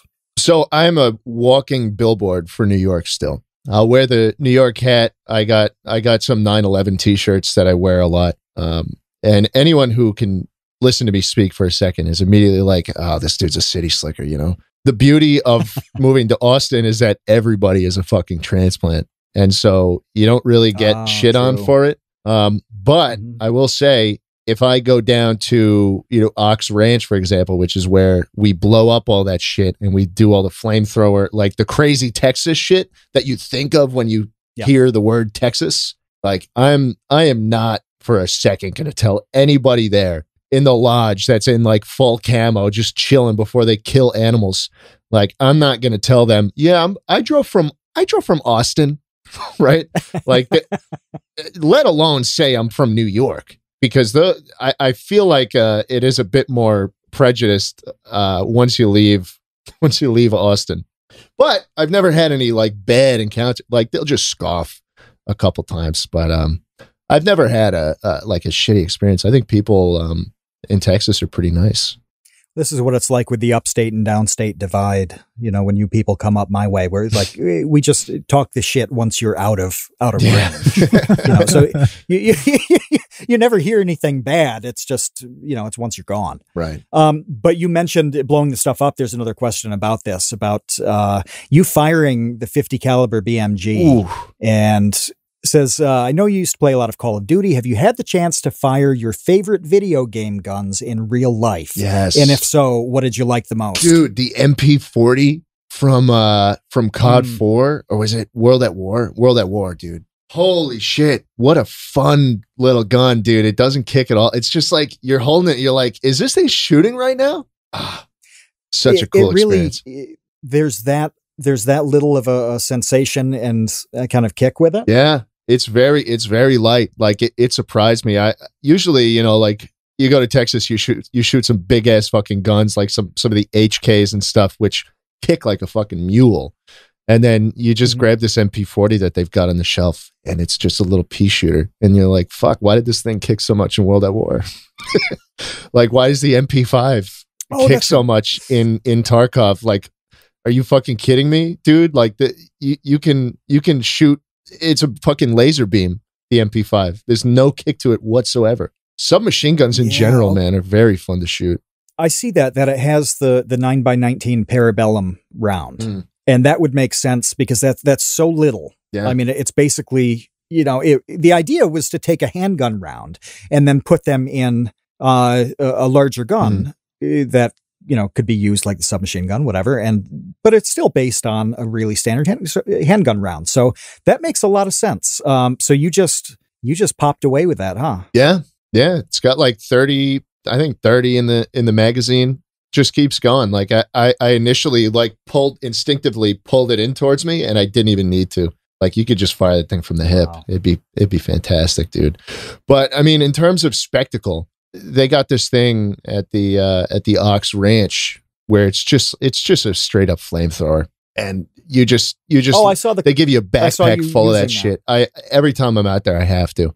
It is unbelievably hot, and like you feel like your skin is melting off of you because you're in Texas and you're wearing a short sleeve shirt and shorts, and it's 110 degrees out in the middle of the fucking desert, and you're just shooting flames out from a little stick. But such a cool experience. What does that smell like? It smells like it's gasoline. I think it's diesel or something. I don't remember. They can't shoot like the actual shit they used to, because it would go like 200 feet, and it would be an issue. But yeah, you get a nice cloud of fire. What really surprised me was shooting it for the first time. I wanted to be like a really badass video shot, right? So I swung it around a little bit, and do not do that, because that you will feel like you have just jumped into the flames, man. It is so fucking hard.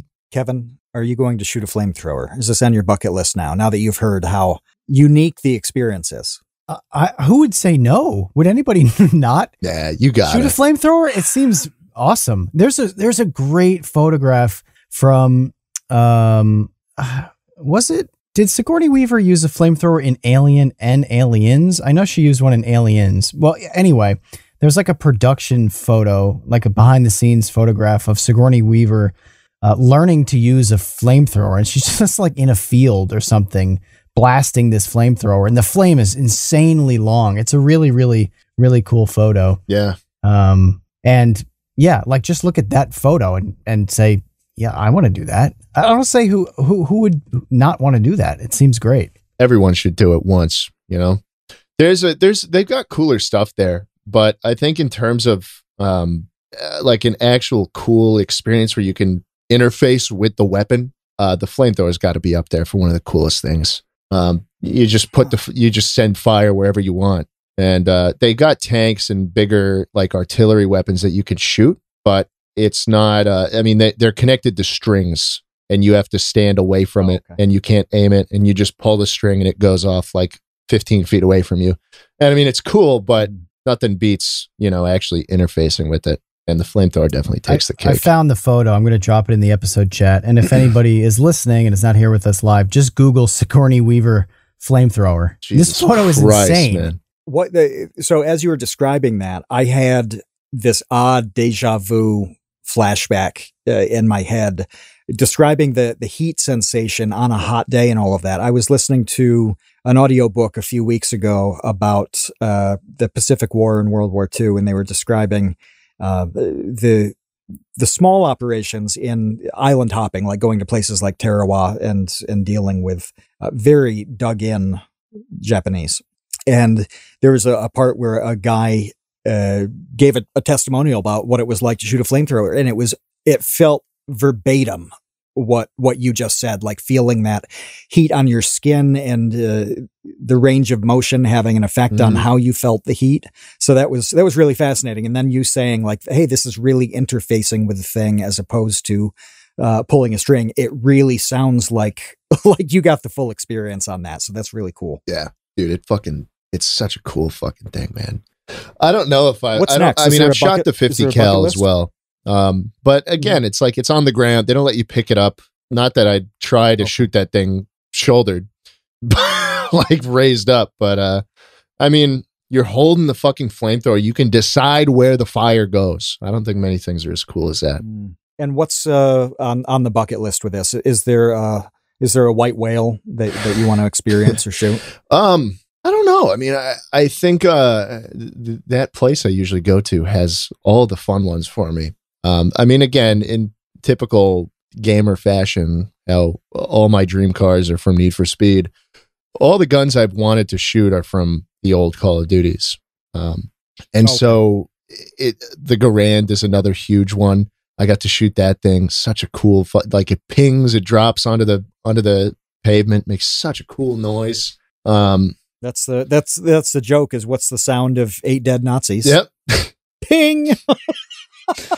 And I've gotten to shoot a lot of them. I don't know, maybe the ACR from Modern Warfare 2 would be a bucket list thing. Okay. I mean, I've shot that's cool, the basic, like the M4s and AR-15s and stuff a lot, but the ACR is definitely a cool one. The ACR, this is just a random thought, but in terms of like video game reload animations, I think that is the perfect reload. Modern Warfare 2 ACR has the smoothest, cleanest reload animation in any video game. I like that. All the things that are in a game like Call of Duty, it's kind of accessible. You know, there's no fantasy guns. There's no weird shit that's like, oh, this was so much fun to shoot in Doom. Yeah. There's an element of realism that I think improves an experience like that. Yeah. And it is about the aesthetics for me. You know, like I think a lot of the cool dream cars, I'd say, that I want are the ones I spent the most time staring at the taillights while I was racing it in Need for Speed. Or the ones I was able to deck out in Modern Warfare 2, where just like it just looks cool when you're using it. And yeah, I mean, I guess it could be a bit surface level, but I mean that's the kind of shit I really like from the games I used to play. I like it. And somebody just popped in the ACR reload clip in the episode chat, and that is extremely efficient, isn't it? That is, I can see why you think that's just smooth and efficient, and yeah. I think it's a little recreation of the actual Modern Warfare 2 one, but it's got the same vibe. I like it. Well, we've got another, let's see. I'm going to go Texas, then I'm going to go food, and then I've got the final one now. So, do you do any escape rooms out in Texas? Is that what is your, first off, what is your position on the escape room? I don't like being locked into things. I don't. As you said that so matter-of-factly, as if this is something that has happened often to you, and you've come to the realization that's not a position you like to be in. I don't know, man.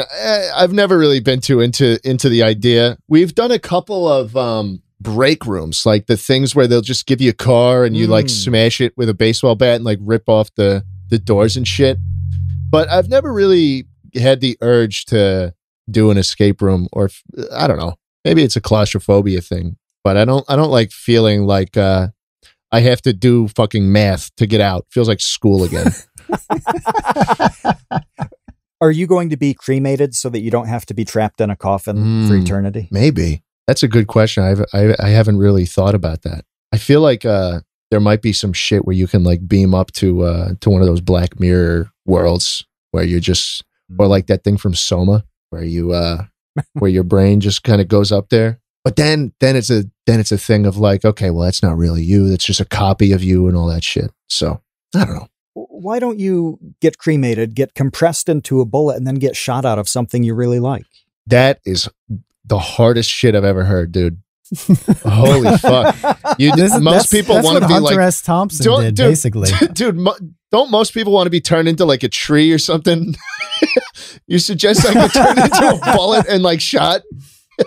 I'm pretty sure they blasted Hunter S. Thompson's ashes out of a cannon. That is fucking awesome. If you're turned into a bullet and somebody shoots, and this is stipulated in your will that you want this to happen. So somebody's executing your will and they shoot somebody with you bullet and kill them. Is your estate liable? Is your estate an accessory to murder? That's a great question. This is a good legal question that I would love somebody to answer. Let me call my lawyer about it. That'd be funny. Yeah, or what? Yeah, I mean, or have you evaded all responsibility for that in the afterlife? I don't know. This is a good thread to pull on. Oh. But I guess the Texas escape rooms are. You know the original Texas escape room? The Alamo. Guess what? I can figure it out.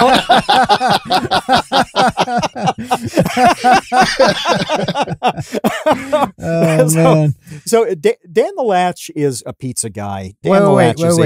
Before we get to Dan the Latch and pizza, I just want to read you what Hunter S. Thompson's funeral was like. Oh, yeah. You have to know this because I just pulled it up. So... Hunter S. Thompson, his ashes were fired out of a cannon, but that's not the entire story. The cannon was on a 153-foot tower. What? That was in the shape of a double-thumbed fist clutching a peyote button. What? Which was a symbol originally used in his 1970 campaign for sheriff of Pitkin County, Colorado. So this was like a really specific event. What the fuck? I can specify shit like that? Yes, apparently. Oh, that's fucking awesome. I'm going to annoy the fuck out of all my relatives when I die, dude. Make it complex. Yeah. Yeah. Could be elaborate. I wonder if you have to stay whole though, or if you can do different things with different limbs. Ooh. You know, you divide yourself up into like 18 different wishes that have to be executed at different times and places. Divide yourself into 18 wishes.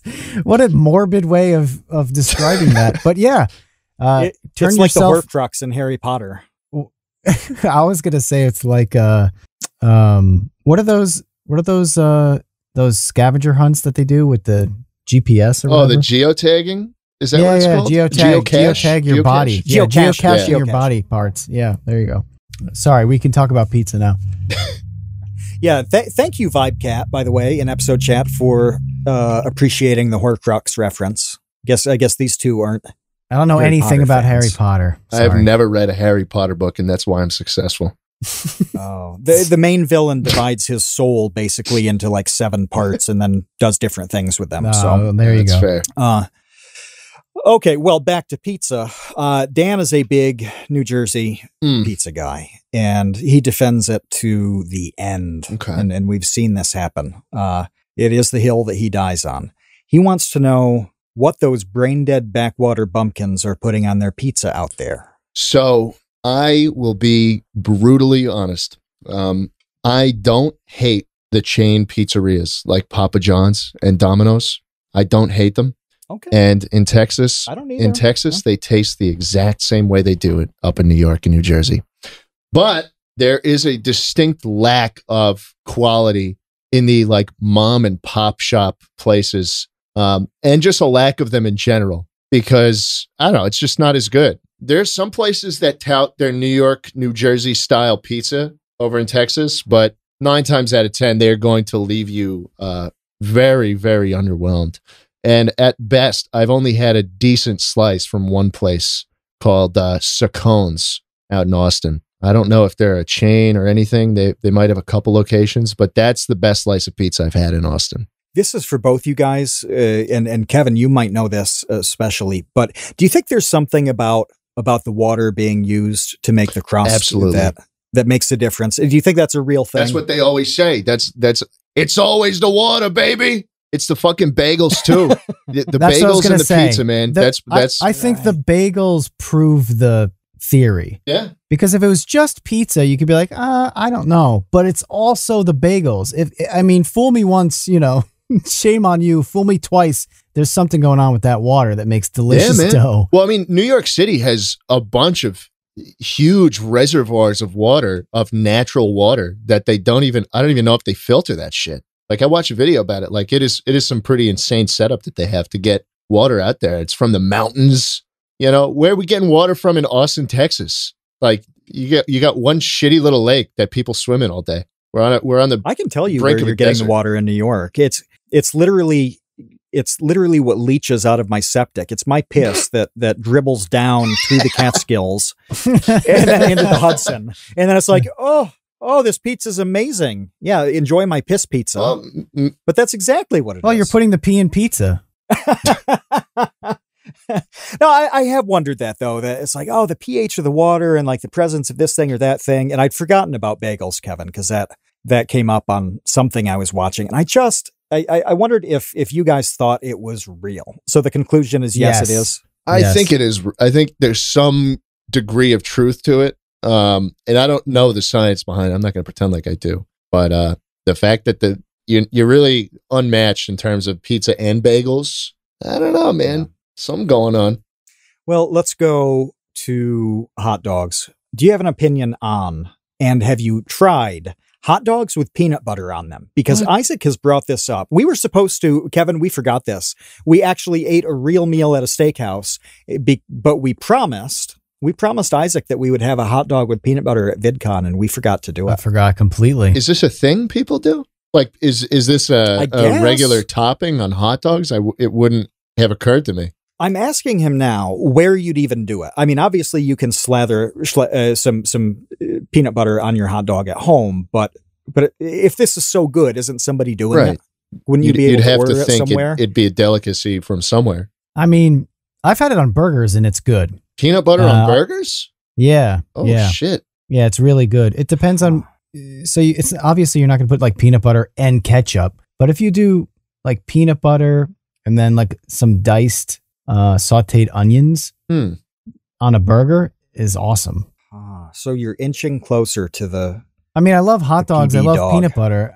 I mean, I'm in. Yeah. I would try it. I have a slightly controversial take, and it's that if you need to add anything crazy to the top side of a burger or a hot dog or pizza, it means that the base food is just not there. Like, I don't think New York pizza needs pepperoni. I usually, when I'm in New York, I just eat cheese pizza. When I go to a burger place, you don't need to put fucking onions and bacon on it, because if it's good, I can enjoy that shit with just a patty and cheese.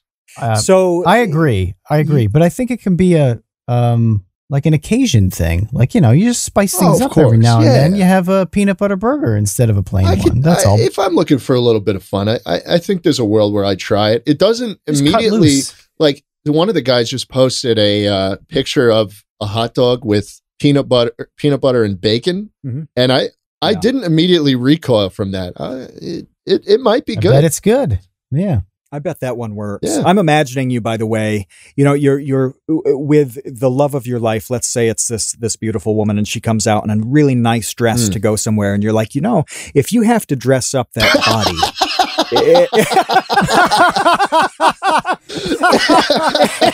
all right. It just completely ends the relationship. Yeah, those are the last words that you ever speak to her. That's a good point. Maybe a little bit of pepperoni on the pizza. Yeah. If you really need to brush your hair, is it, That's a good point. I'm not sure. I'm not sure if it is a good comparison, but I get the spirit. Yeah, but I like thinking of the scenario. Well, actually, I think I pulled a muscle laughing at that. Like literally my stomach hurts right now. Ow.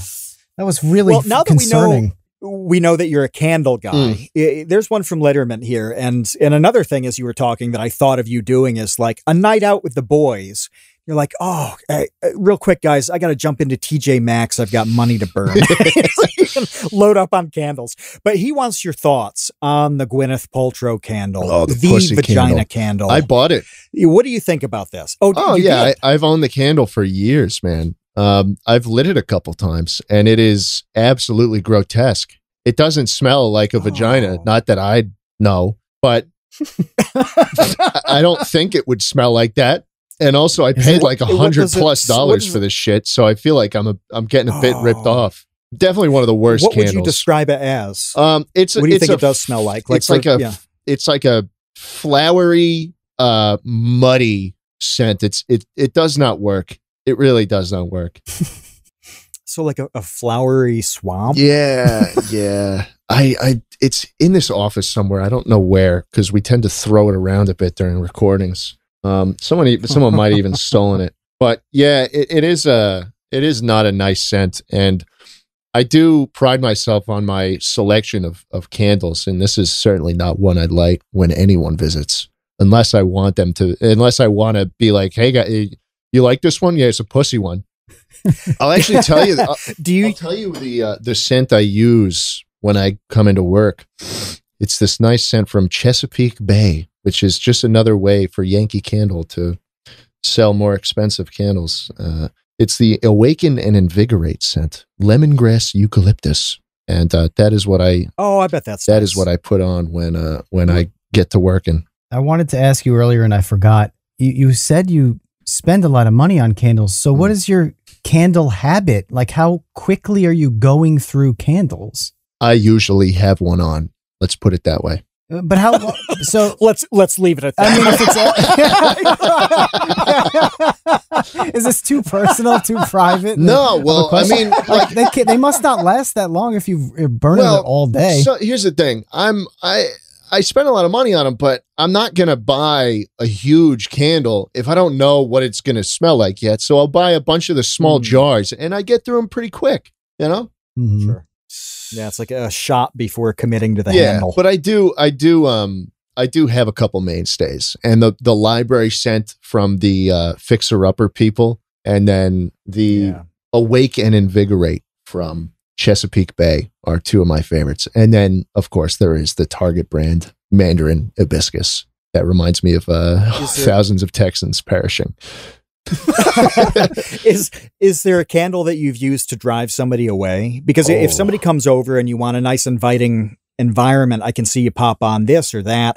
But is there a get the fuck out of my apartment candle? Okay, so there's a couple ones that are.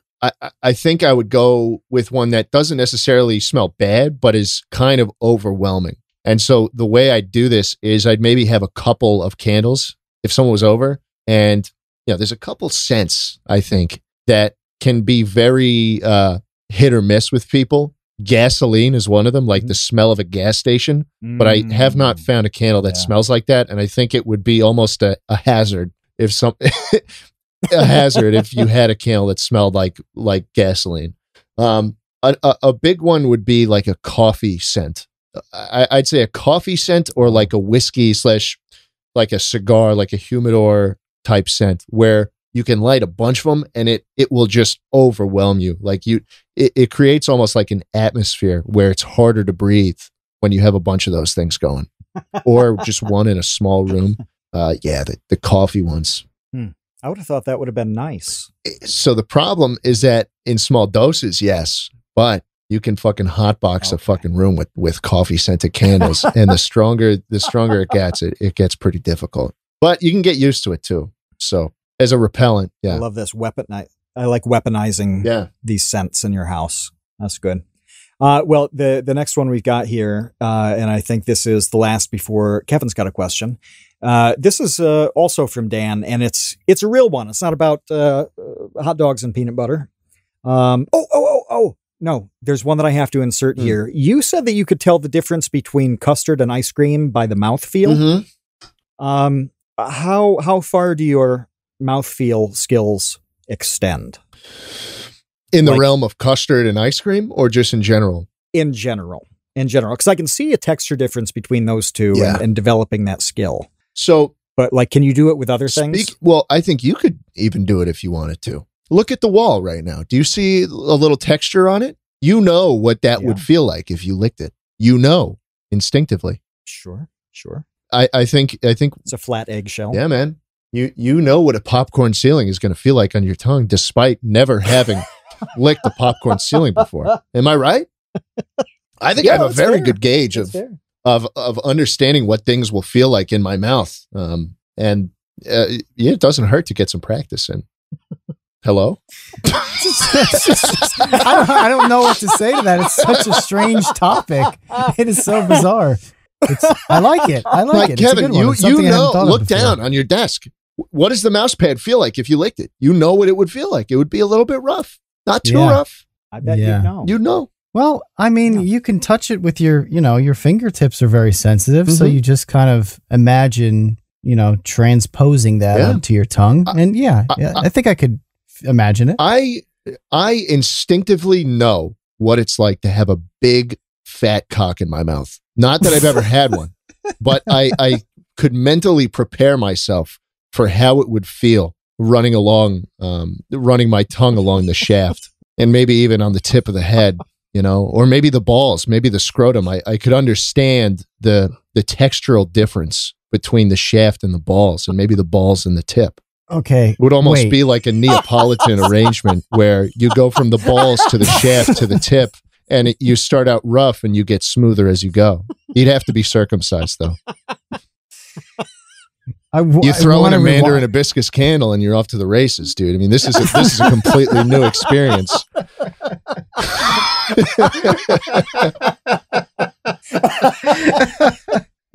I want to. I'm sweating from laughing. I want to rewind to when you wouldn't admit to knowing what a vagina smells like, and then 5 minutes later you are imagining in detail the Neapolitan progression of penis parts. From scrotum to shaft to tip, Kevin. So what does that say about you, though? What is the gap between those two things? What's psychologically going on there? I think it would be too much to unpack. We don't have I don't think we have the runtime anymore. Maybe I'll have to come back and we'll have another conversation. We'll start with that. Next time. Well, the last question here is an important one, though. It's quite real. It's about the new wave of the ranking series that you've got. Which is just, it's really just reacting with some funny keywords in there to make it feel like it's meaningful, but really it's not. It's me just sitting there. Sorry, go ahead. Well, it's a really general rundown of what that is. How many people help fishing through everything that's submitted? How long does it take? What's the worst thing submitted that you weren't able to show? Sure. So the React series is basically the bottom denominator of content that I do on my channel. And because of how stupid and because of how YouTube works, it's the most popular far and away because that's just how the platform works. It's a bit of an interesting operation. Obviously it works the best when I don't know what's coming, right? But the flip side to that is that my audience will send the most inappropriate and, shit you can't show on stream and on YouTube and stuff. And so it requires a couple people to kind of sift through all the submissions and maybe even submit their own that they know would kind of skirt the line so we can still, make it funny and interesting and not just watered down bullshit. And so they have to have a good understanding of like what will be funny and what to put where specifically.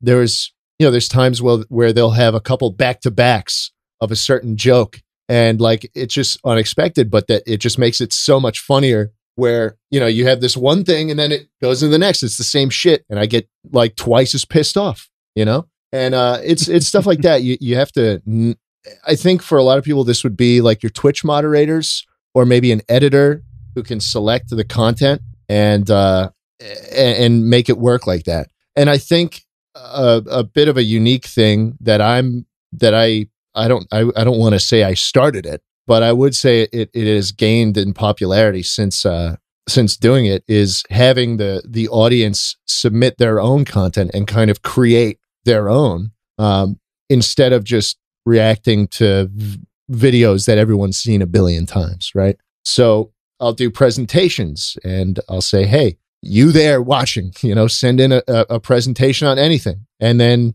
show me a picture of your bedroom or something. Give me a tour of the house, stuff like that. So I can know what I'm getting into when I visit. And it's shit like that where I think it adds a bit of, I don't know. It's like morally, it's less morally bankrupt to be reacting to content that has been made for you instead of just watching TikToks. But at the end of the day, I mean, the TikToks are pretty fucking funny too. And they get just as much views as the original stuff. So it's not anything that's really helping. I just think it's a nicer spin to put on it. And I got a couple of people who will sift through all the submissions and kind of order them in the right way. And I do pay them for it. So I think it works out. It's funny. I just thought of going back to our conversation earlier about the TikToks is the thought just popped into my head that not only are you really not getting paid for it, you're creating content for other people to watch to make money off of, which is like really, really ridiculous. You know what I mean? It's like insult to injury situation. I guess so. In a weird way, I think you're kind of right. I feel like, crazy. I mean, I don't know. I'm trying to think. I feel like there's another example of that to be found somewhere, but nothing's really coming to my brain right now. There's one more question that I have for you. We've been asking our guests lately to end on. Before I do that, if you guys like this podcast and you want to support it, go to patreon.com/thecreateunknown. Pull the trigger. Start as a $2 tot, work your way up, and become part of what we're doing here. So the question is this, Jschlatt. What makes a person interesting? How does one become an interesting person in your estimation? Oh, wow. Okay. All right. Kevin Lieber, Vsauce too. Holy shit. I think there's two ways to look at it. One in the form of like content and what we do. And then two in the form of actual personal connections with people. And one, I think, which is something that I've thought about a lot, is that you kind of need to have something that sets you apart, whether that be, funny facial hair or an accent or something, or like some bit that you fall back on that people will recognize and latch onto. And that's the way, especially if you're looking into building a business as an influencer, that's something that you really should put more thought into. Because if you're just sitting there in front of a computer and you're just regular in every single way, you've got nothing that really encourages people to stick around, or I guess keeps people from scrolling to the next video on TikTok. You're not really going to get too far. But I guess in more terms of the personal thing, which is I think the real question, and it's tough. It's tough. I think I've started to meet more people through this job that I've become friendly with. But at the end of the day, the people who I talk to the most are the people who are kind of my day ones through high school, where we were coding together and doing all that shit. And now that I moved on to something entirely different, we can still talk about that and kind of, I don't know, share a more meaningful connection, especially when it comes to YouTube. I think people approach interacting with each other from a number on their head where, I don't know if I should talk to this guy. He's got 3.5 million subscribers when I only have, 10,000 or something like that. And I think that's a hard barrier to break. And so for me, it's finding, I guess more so maintaining the connections with actual regular people. And for me, it's the people I met in high school who I continue to play OpenTTD with, which is a game that we all kind of latched onto from 1994, which is just wacky shit like that. OpenTTD? Yeah, bro. What is that? It's a transport game that I'm sure you know Roller Coaster Tycoon. Yes. So that guy, before he went on to make the smash hit of the Roller Coaster Tycoon series, it was the OpenTTD game that is just about transporting goods and passengers between towns, and you build out the routes. And to this day, it still has a development community keeping it alive, and that's something we've still been able to bond over. It's awesome. Yeah, man. I love it.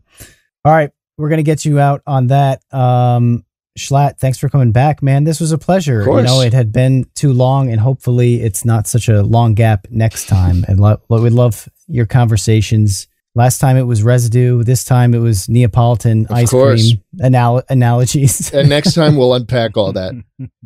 We'll have an even more in-depth conversation about it. Thanks, guys. This was fun. All right. We're back next week with Lou Perez. We'll see you then. Until then, we're out of here. See you, Space Cowboys. Bye. Thanks for listening to The Create Unknown. We make this show with the support of our patrons. 100% of that goes directly to keeping episodes going every week, and the recent support has been amazing. Sid Poke, NRM, Venture Addicts, Weezer Good, you all really do make this show happen. Thank you to the Tots and Dumpster crew, old and new, who save tiny little lives every month. Thank you to our grizzled, battle-hardened child infantry. Clemente de los Santos, Dan the Latch, Demetrius Andrews, Erica, Farrakhan, Jen Mefasanti, Kevin Menard, Mikhail Steinke, Monahim, Natsu, Penny Peddler, Risebread, Ryan Kinder, Samuel Manser, Sean S., Sean Malone, and Tom Videoger. And a tremendous shout out to our elite baby gang commanders: Atrocious Guff, Kat, Dojangles, Graham Robertson, James Gallagher, Jeff Davis, Orange Vanilla Coke, Patrick Pister, TCU's personal pilot, Andy, Ryan Carroll, Baseweight, Vinthos, Yeetus Deletus, Jonas Walter, Nathan Robinson, Jelxies, and of course, Trevstead. You are the elite. Thank you as well to our indentured servants, producer-editor Ben Webster, Minecraft mogul Laterman, Discord kitten wrangler Conrad, and producer emeritus Dan Yoshua. Thanks to Baseweight for use of Created in the Unknown for the opening theme. Thanks to Electro Voice for giving us mics to sound good on top of it. And a special thanks to Main Gear for powering all of our PC endeavors. The Create Unknown is an Unknown Media production in partnership with Studio 71.